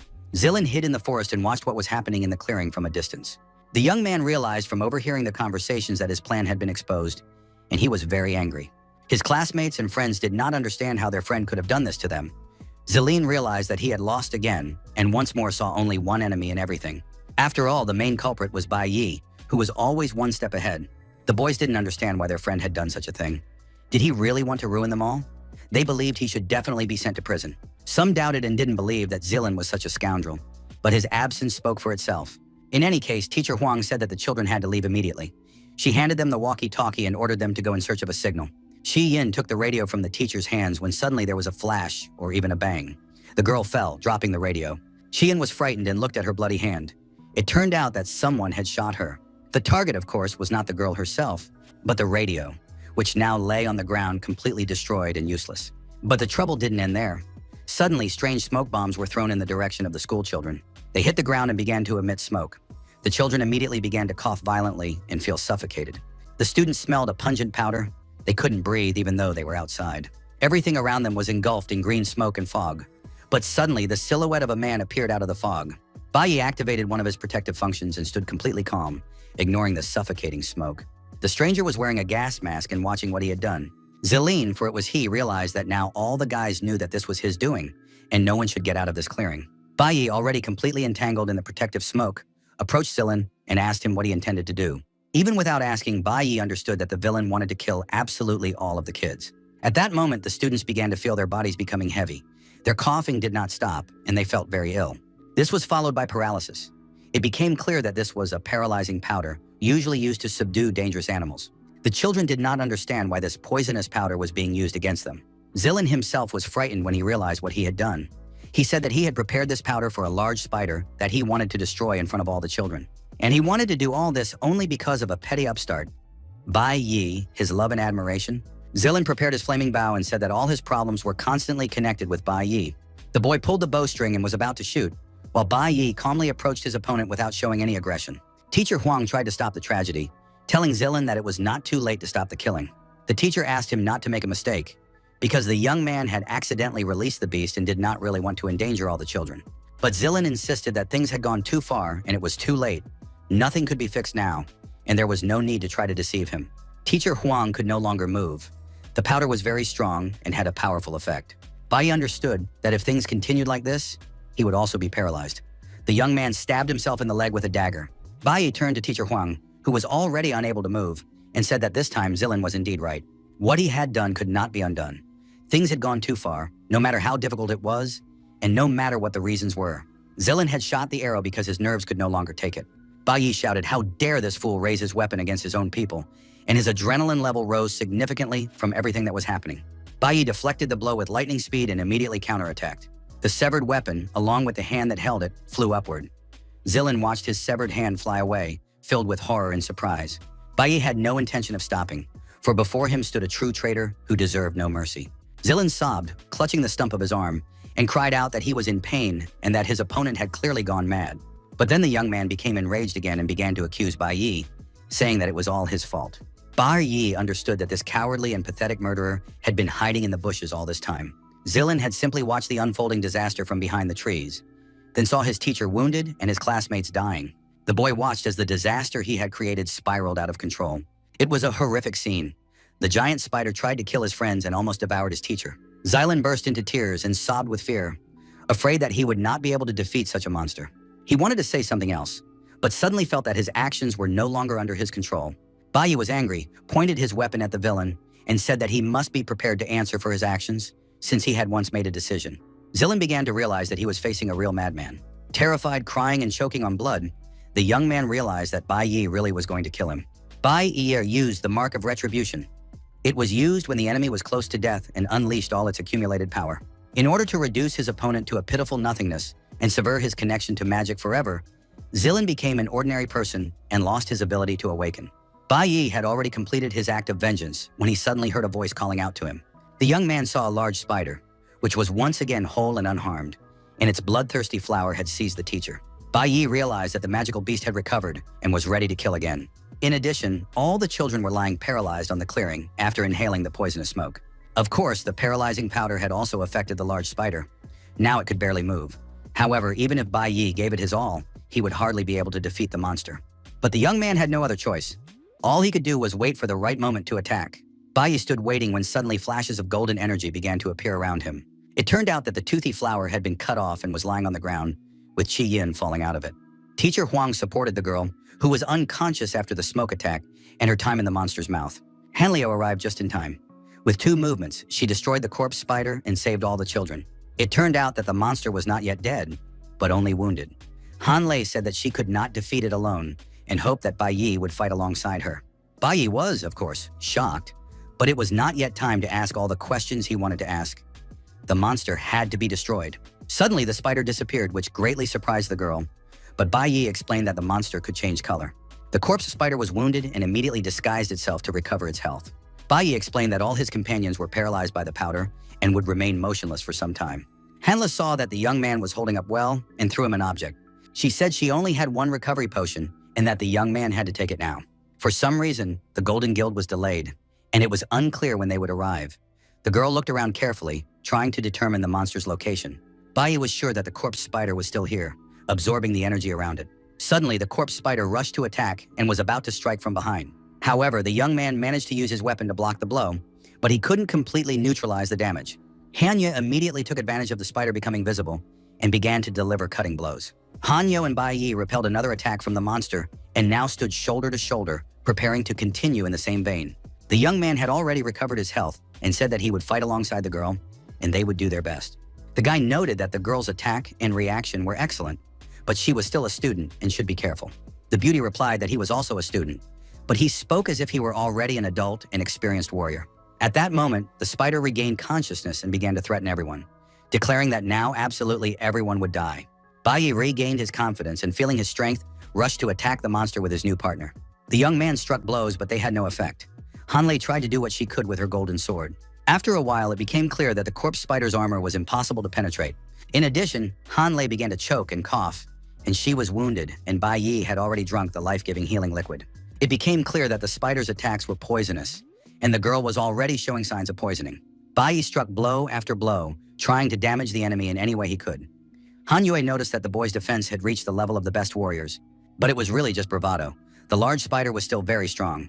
Instead of weakening, the monster continued to absorb the local power and increase its strength. The trees around them turned into dry sticks. The giant spider drank their natural juices, becoming stronger and stronger, its power and potential constantly evolving. If this continued, it was clear that the kids would not survive until help arrived from the guild. The students were very weak now and couldn't handle such a monster, and Han Yo was injured. Therefore, they needed to break through the corpse spider's defense as soon as possible. Bai Yi was thinking about how he could do that. He remembered that earlier in his life, there had been a situation where a warrior faced an equal or even stronger enemy, and the battle reached a stalemate. Lucian suggested retreating, but Leno believed that the Divine Squad had no option to retreat at all. But there was always the option of a decoy plan. First, attack the enemy with all your might and force them to focus their firepower on one player. When the enemy took the bait, they would be completely focused on the battle, and it would be possible to activate acceleration. Then you had to be very careful and wait for the right moment. Bai Yi noticed that his partner wanted to join the fight, but he forbade her to attack and ordered her to stay where she was and save her strength. Han Yu froze, not understanding what was happening. Was this guy really going to take on the corpse spider alone? The girl understood that it was too dangerous. No matter how outstanding a warrior he was still just a student. And it was she, Han Yu, who possessed the gold class. So why shouldn't she attack now? But then she realized that he had some kind of plan. She also felt that she was looking at a real leader, albeit a very young one. At that moment, a large spider knocked the sword out of Bai Yi's hands and wounded him. The girl was about to rush into the attack, but the young man shouted at her to stay where she was and not move. Hanliu did not move, regaining her strength and watching as the corpse spider enjoyed killing Bai Yi. The monster became engrossed in conversation, saying that humans would eventually become its food. It said a lot more, but Bai Yi waited for the right moment and shouted, "Let's go now!" The girl instantly activated her evasion, and the discharge passing through her body increased her speed of movement. Last time, she managed to wound the spider just as it was trying to devour someone. Now its toothy mouth was approaching Bai Yi. This meant that the spider's defenses would drop at the moment of consumption. The most important step was to wait for the moment when the enemy was busy and showed a weak spot. Hananyu used an electric blade that paralyzed the target upon impact. She knew she had to crush the enemy instantly. The corpse spider immediately activated its automatic physical defense. Bai Yi, covering and healing his wound, decided it was time for the final step. The young man used a stun attack, and for a while the corpse spider was completely paralyzed. Hanlo said that her control would wear off in a few seconds, and if the creature attacked again, she would not be able to cope with it. Bai Yi replied that this would be enough time for him, and this time he would not let the monster escape. The young man instantly changed his class to Cloud Mage, and a magic wand reappeared in his hands. He immediately used his freezing skill, and the huge corpse spider was once again encased in ice. Han Yue watched the young man in surprise, amazed that he had mastered 2 classes. Bai switched to the nuclear warfare class. He had accumulated enough strength thanks to his wounds and fatigue. Now the young man was ready to use that strength to destroy his enemy. The Holy Land's skill alone was enough to end the battle. The corpse spider was completely defeated, and the young man received a promotion in all levels, a huge amount of experience points, and a web for creating armor. His health was completely restored. Hanla looked at the young man. She knew that there were few warriors in the world who possessed two elements, and to awaken two classes at such a young age was unheard of. Bai Yi changed his class to Flower Summoner. E-rank summoners could contract with 6 monsters, which meant he could still choose 4 more. Han Yue didn't understand what was happening before her eyes. Bai Yi used the Flower Spirit contract skill and subjugated the corpse spider. The contract was successfully concluded, and the corpse spider awaited its master's orders. Bai Yi said that the name corpse spider was too complicated and long, so he decided to give his ward a name. Now he was simply called Strong Guy. The E-rank corpse spider named Strong Guy was completely satisfied. He now looked like a cute little animal and could be kept as a pet or used to guard some kind of facility. Hanl approached the young man. He had just changed classes again, and now he had 3 of them. The young man was like a walking box of surprises. Bai Yi noticed that she was clearly surprised and said that there was a reason for all this. Han Yer understood that with so many classes, the guy didn't show them on the final exam, which meant he didn't want to attract unnecessary attention. The girl said she was good at keeping secrets, so he could relax and trust her. At that moment, warriors from the guild ran into the clearing, ready to rescue everyone. They were representatives of the Guild of Gods, the Eastern Border Detachment, who had finally arrived and were ready to help. The warriors saw the body of the B-rank corpse spider and were surprised that the monster had already been killed. Then they began to heal and restore all the students, pouring healing potions into them. Gradually, the children began to come to their senses. Qi Yin was still in shock because just a moment ago, she had almost been devoured by the monster. Teacher Huang tried to calm the girl down, saying that it was all over now. The representatives of the Guild of Gods were amazed at how the kids had managed to defeat an E-rank monster. It was truly remarkable. They immediately decided that these 2 students were true geniuses. The high school students came to their senses and realized that they had survived only thanks to Bai Yi's heroism and strength. The boys sincerely thanked him for saving them and decided to become good friends and support each other in the future. Representatives of the Guild of Gods healed their wounds and asked why Han Yo had come here alone. After all, she was the commander of the squad and should understand what was going on. It was too dangerous and the commander could have been hurt, but the girl said that everything had turned out fine and there was no need to worry. Besides, the commander should not be underestimated.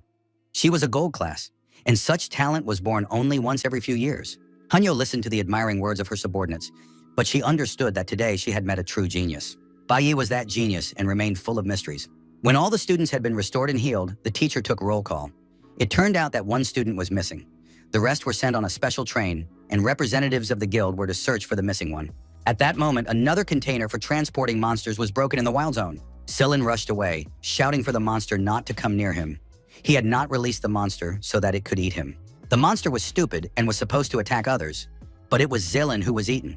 The exhausted students were transported on a special train belonging to the Guild of Gods. It turned out that the corpse spider had enormous growth potential. If trained properly, it would become a powerful combat unit. A representative of the guild reported that the students had been successfully met and were now all traveling on the special train. Bai Yi continued to analyze his data. He had increased his mage level, but it was still insignificant. Monsters of rank C and above were mainly controlled by clans and guilds. He needed to find a way to gain more experience. At that moment, the train entered the coastal tunnel.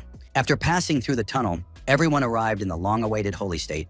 Bai Yi looked out the train window and thought about how he had finally returned here. This was the very place where he had met all those people he wanted to see again. However, his goal was now completely different. The country of Shenhe was located near the eastern border. The train arrived at East Campus Station. The city was huge, and this was immediately apparent even from the station and the nearby houses. The kids looked around in awe. This was the richest country in the world, and everything here was different. The students were greeted by the director of the Eastern District Academy. He said that he would personally give them a tour of the world's highest educational institution for the awakened. This institution was the Shenbin Academy, where the students had come. Bai Yi knew that the guy had studied at Shenbin Academy. If the timing was right, that guy was currently studying hard within the walls of the academy. Bai Yi said, looking at the educational institution, "Chris, we need to meet." The director showed the students a monument to one of the 5 great founding gods, Cadmus Davis. Everyone knew that the Davis clan was now the most powerful, and they dreamed of meeting at least one of its representatives. The guys were delighted to see the statue in person. Of course, they did not hope to meet any of the Celestials in person, but suddenly someone would get lucky or a miracle would happen. The academy director said that in the year when the Chaos Dragon appeared, exterminating people and devouring the land, the great Cadmus appeared. He was able to unite the strongest, founded the Guild of Divine Masters as well as this academy. The Shenbin Academy is the pinnacle of the awakened world, the undisputed #1, and each year it accepts only 100 students from all over the world.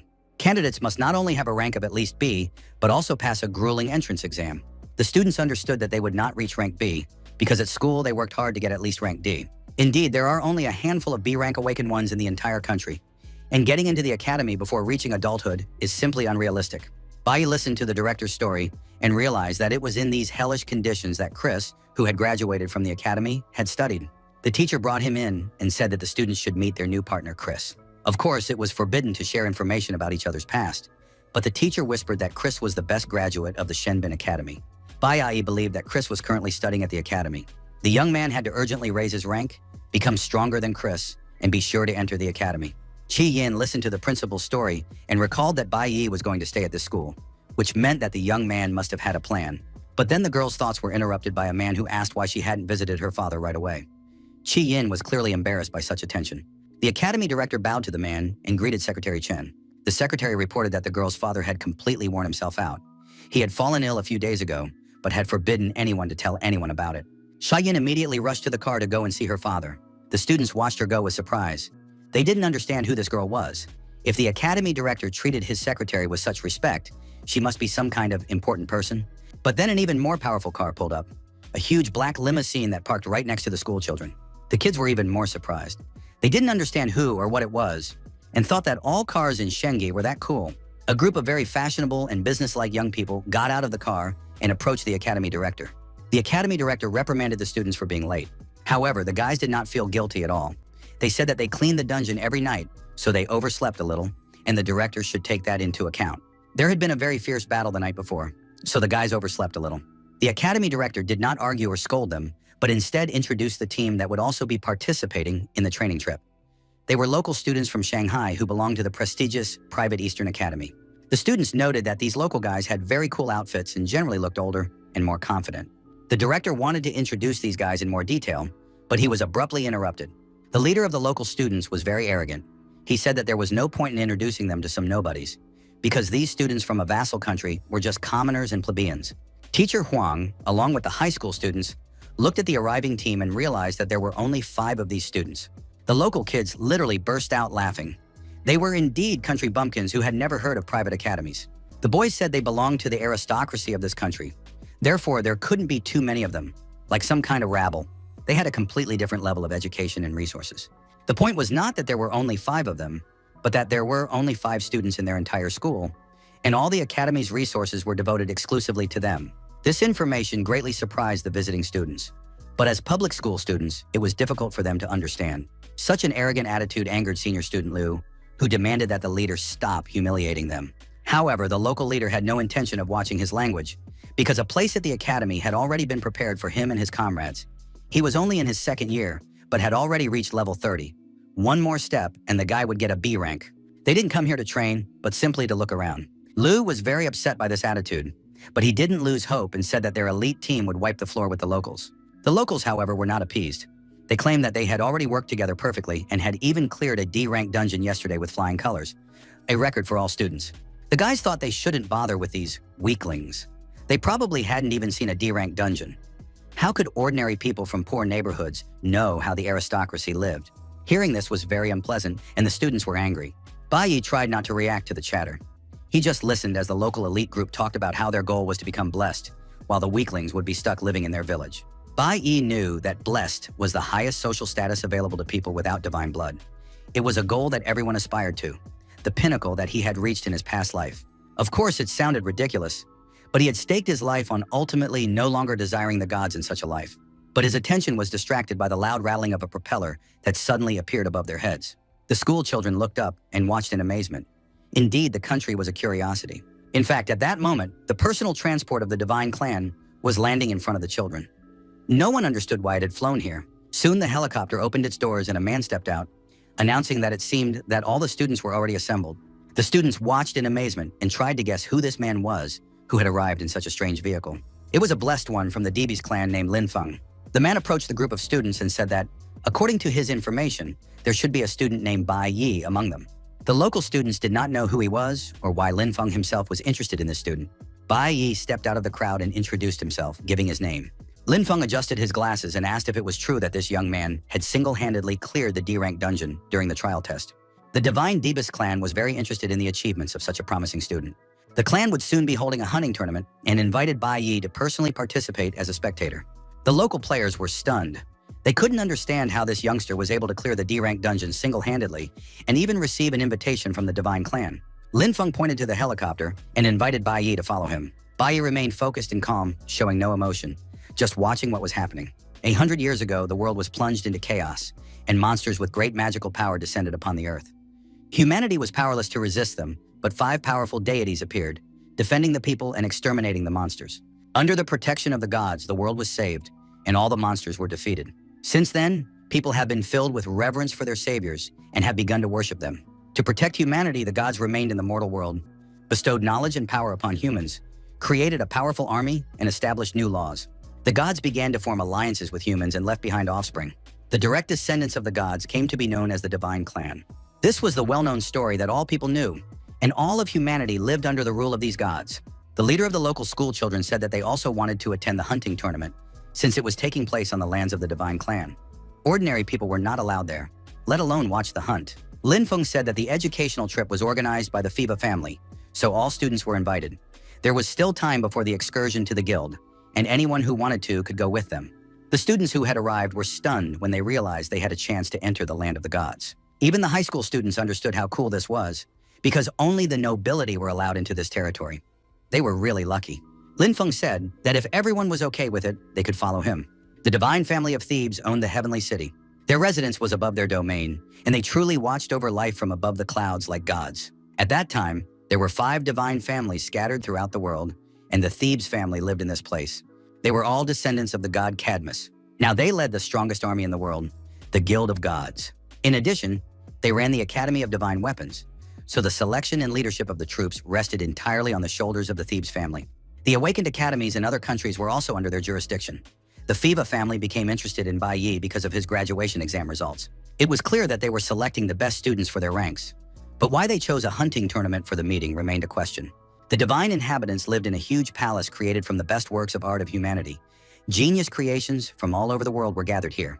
Bai Yi was very serious and focused. He would finally meet the Divine Clan again. A representative of the Divine family said that his grandfather once spoke about art. Art is the only trace that humanity leaves behind. But the father of this clan representative believed that ruins were more important than art. Shin Debus, the divine heir of the First Order, personally claimed that turning everything into ruins was true art. The school children were shocked and listened silently, their mouths agape. The local kids bowed and demanded that the visitors also bow quickly, instead of staring at the representative of the god race like country bumpkins. Had they forgotten what their parents had taught them? Bai Yi knew that Shin Debus was the eldest son and the pinnacle of power in this world. After Shin Debus left the room, everyone was able to straighten up and continue on their way. All the children were taken to the central district of the Heavenly City, where the hunting grounds were located. Now they finally saw with their own eyes what they had only heard about in fairy tales. The hunting grounds were simply enormous. Monstrous giant creatures were located literally behind a thin wall that seemed unreliable, but this was deceptive. Seated in their thrones were the heirs of the Divine Clan, as Ode and Aliode. They did not care how many participants had arrived or who they were. In another chair sat the plump Lok Jin, who ordered himself some iced coffee with sugar. Ali Jin said she didn't need anything. She was a very pretty, sweet girl. These were the grandchildren of divine families who had come to watch the hunt. Bai Yi did not expect that 3 divine families would gather on the first day. Lin Feng announced that the hunting tournament was about to begin, but first he wanted to explain the rules and nuances so that the kids would find it more interesting to watch. The entire tournament was held in a giant arena. The essence of the competition was simple. The awakened must defeat the magical beasts. The local monsters were creatures of rank that the Divine Guild had captured from all over the world, and specially raised for this day. The awakened were volunteers from different corners of the world.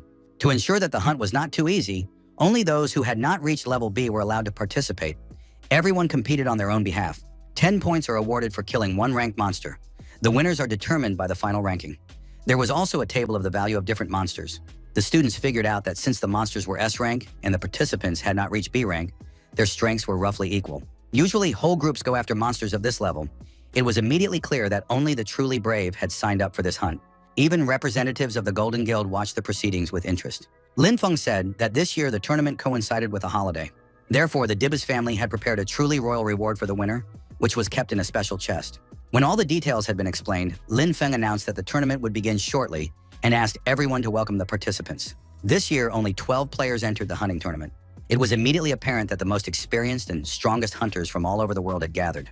The guys looked through the list of participants and realized that they were all experienced fighters because it was extremely difficult to deal with a monster of their level, and here there were hundreds of monsters for only 12 people. It looked like suicide, but the reward would be substantial, high-level equipment, and, if they were lucky, a gift from the gods themselves. Bai Yi listened to his companions' arguments. Although they were in awe, they still valued their lives and were afraid to even imagine themselves next to such a creature. Shin Diba suddenly turned his head toward the students and addressed Bai Yi directly. He knew that this boy had single-handedly cleared a D-rank dungeon in middle school. Not a bad start to his career. Shin Diba suggested killing a rank monster right now and showing his class. Even the local fighters were shocked. Going after a monster alone was crazy. How could the organizers suggest such a thing? Henya understood why Bai Yi had been invited to the tournament. The day before, they had killed a B-rank demon together, so the young man would definitely be able to handle an S-rank. However, Bai Yi, as always, loved to surprise everyone. He said that he would not participate in a normal level hunt. He declared that one monster was not enough for him, and since he had come here, he asked for permission to participate in the hunt on equal terms with the other hunters. The locals could no longer control themselves. They couldn't believe their ears and decided that they had imagined it all. The Oda brothers, who had come to watch the hunt, were thrilled. This schoolboy was going to participate. It really seemed incredible. Bai Yi knew that in the normal world, S-rank monsters were impossible to find even in broad daylight. The young man needed to rise to level B, and this was his only chance to level up quickly. In addition, there were 3 representatives of the clan of gods here today, and Bai Yi wanted them to remember him. He was going to put on the most exciting show of their lives for these spectators. Before the representatives of the heavenly clans could respond, Han Yue raised her hand and said she wanted to participate too. Her deputy volunteered to go hunting with her. Thus, a team of 3 representatives from the guests was formed. The local players did not understand what these visitors were talking about. The required level for entry was rank C, and all applicants met this requirement. It was very curious. For the first time, the students themselves decided to participate in the hunting games, and Shin Dibis approved their application.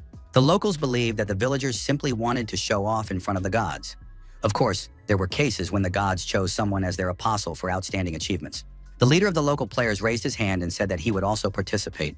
He was warned that there were no teleports in the hunting games, and if something happened, no one would save anyone. The local school children tried to cheer themselves up. They didn't consider themselves to be anything special in terms of rank.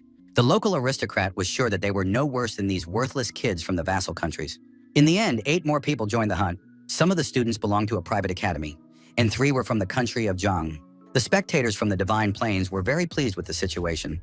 The hunt was becoming interesting even before it began. Lak Jin asked the Oda brothers who they would bet on.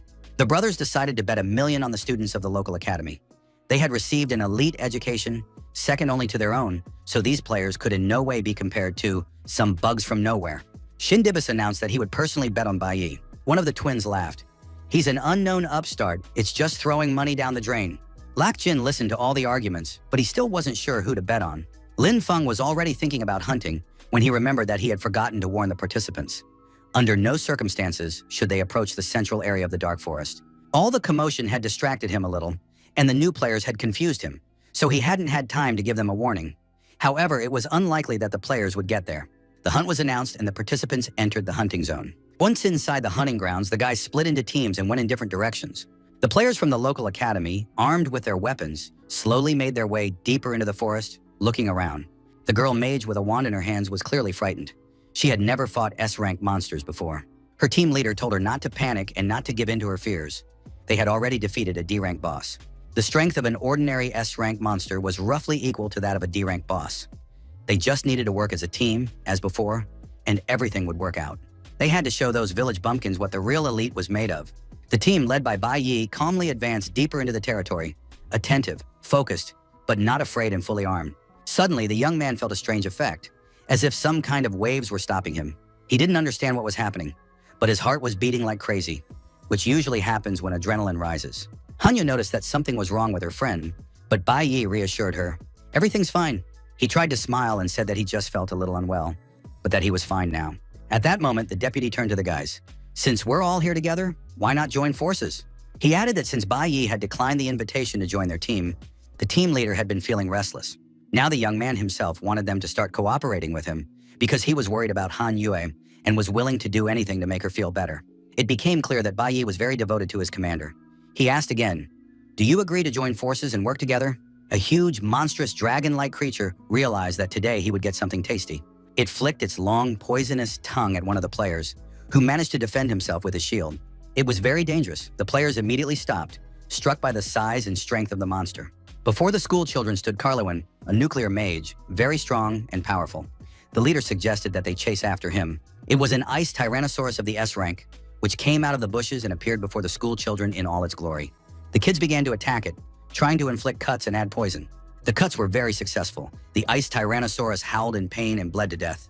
The girl mage immediately activated her abilities. She recovered from the initial shock and was ready to fight. The mage used a frost mirror that froze enemies.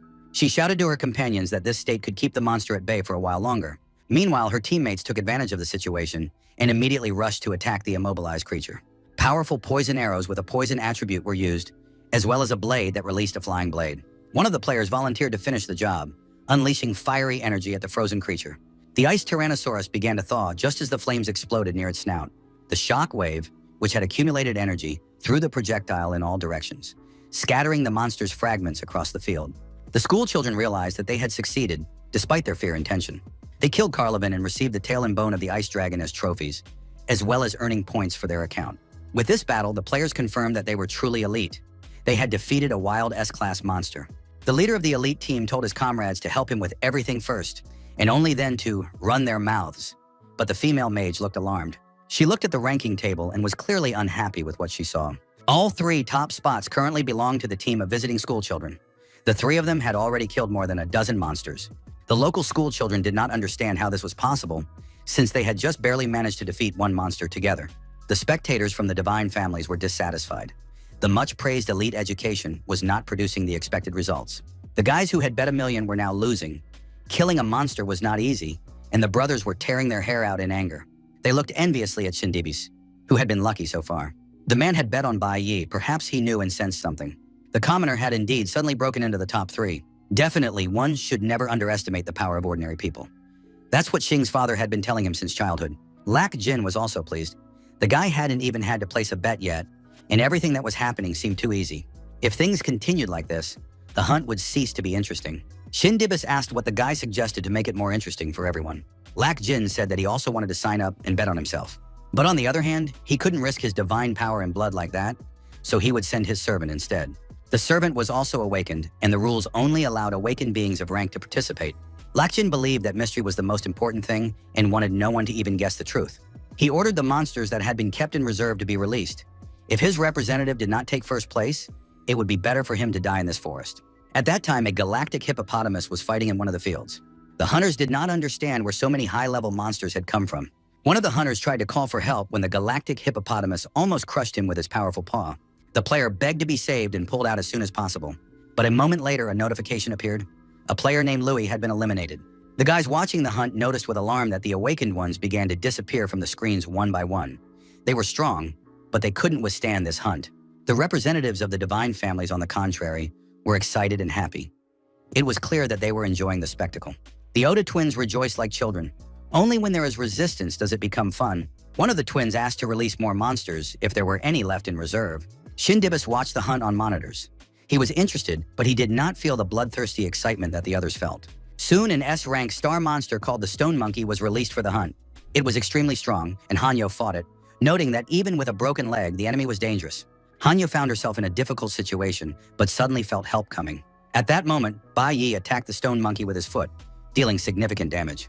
The monster couldn't withstand the blows and was attacked by 3 players. After a while, the Stone Monkey was under the effect of pressure and was suppressed by the power of the Star Mage. Yin Jixin was delighted that his magic had finally worked.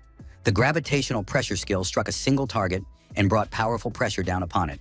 Taking advantage of this, Bai Yi rushed into the attack with his sword in his hands. As a result, the Stone Monkey was successfully destroyed. The team received meteorites and a large number of experience points. Han Yu noted that Bai Yi had saved her for the 3rd time, even though it was a team effort. In fact, he was the one who controlled the battle. Moreover, the young man had only used the warrior class so far. Bai Yi checked his stats. He had gained a lot of experience, and in a short time, his warrior class had risen 2 levels. The young man understood that he couldn't just unlock the other classes. Although on this battlefield, he could greatly increase his experience in all his incarnations. Bai looked longingly into the depths of the forest, hoping that there would be no cameras hanging there.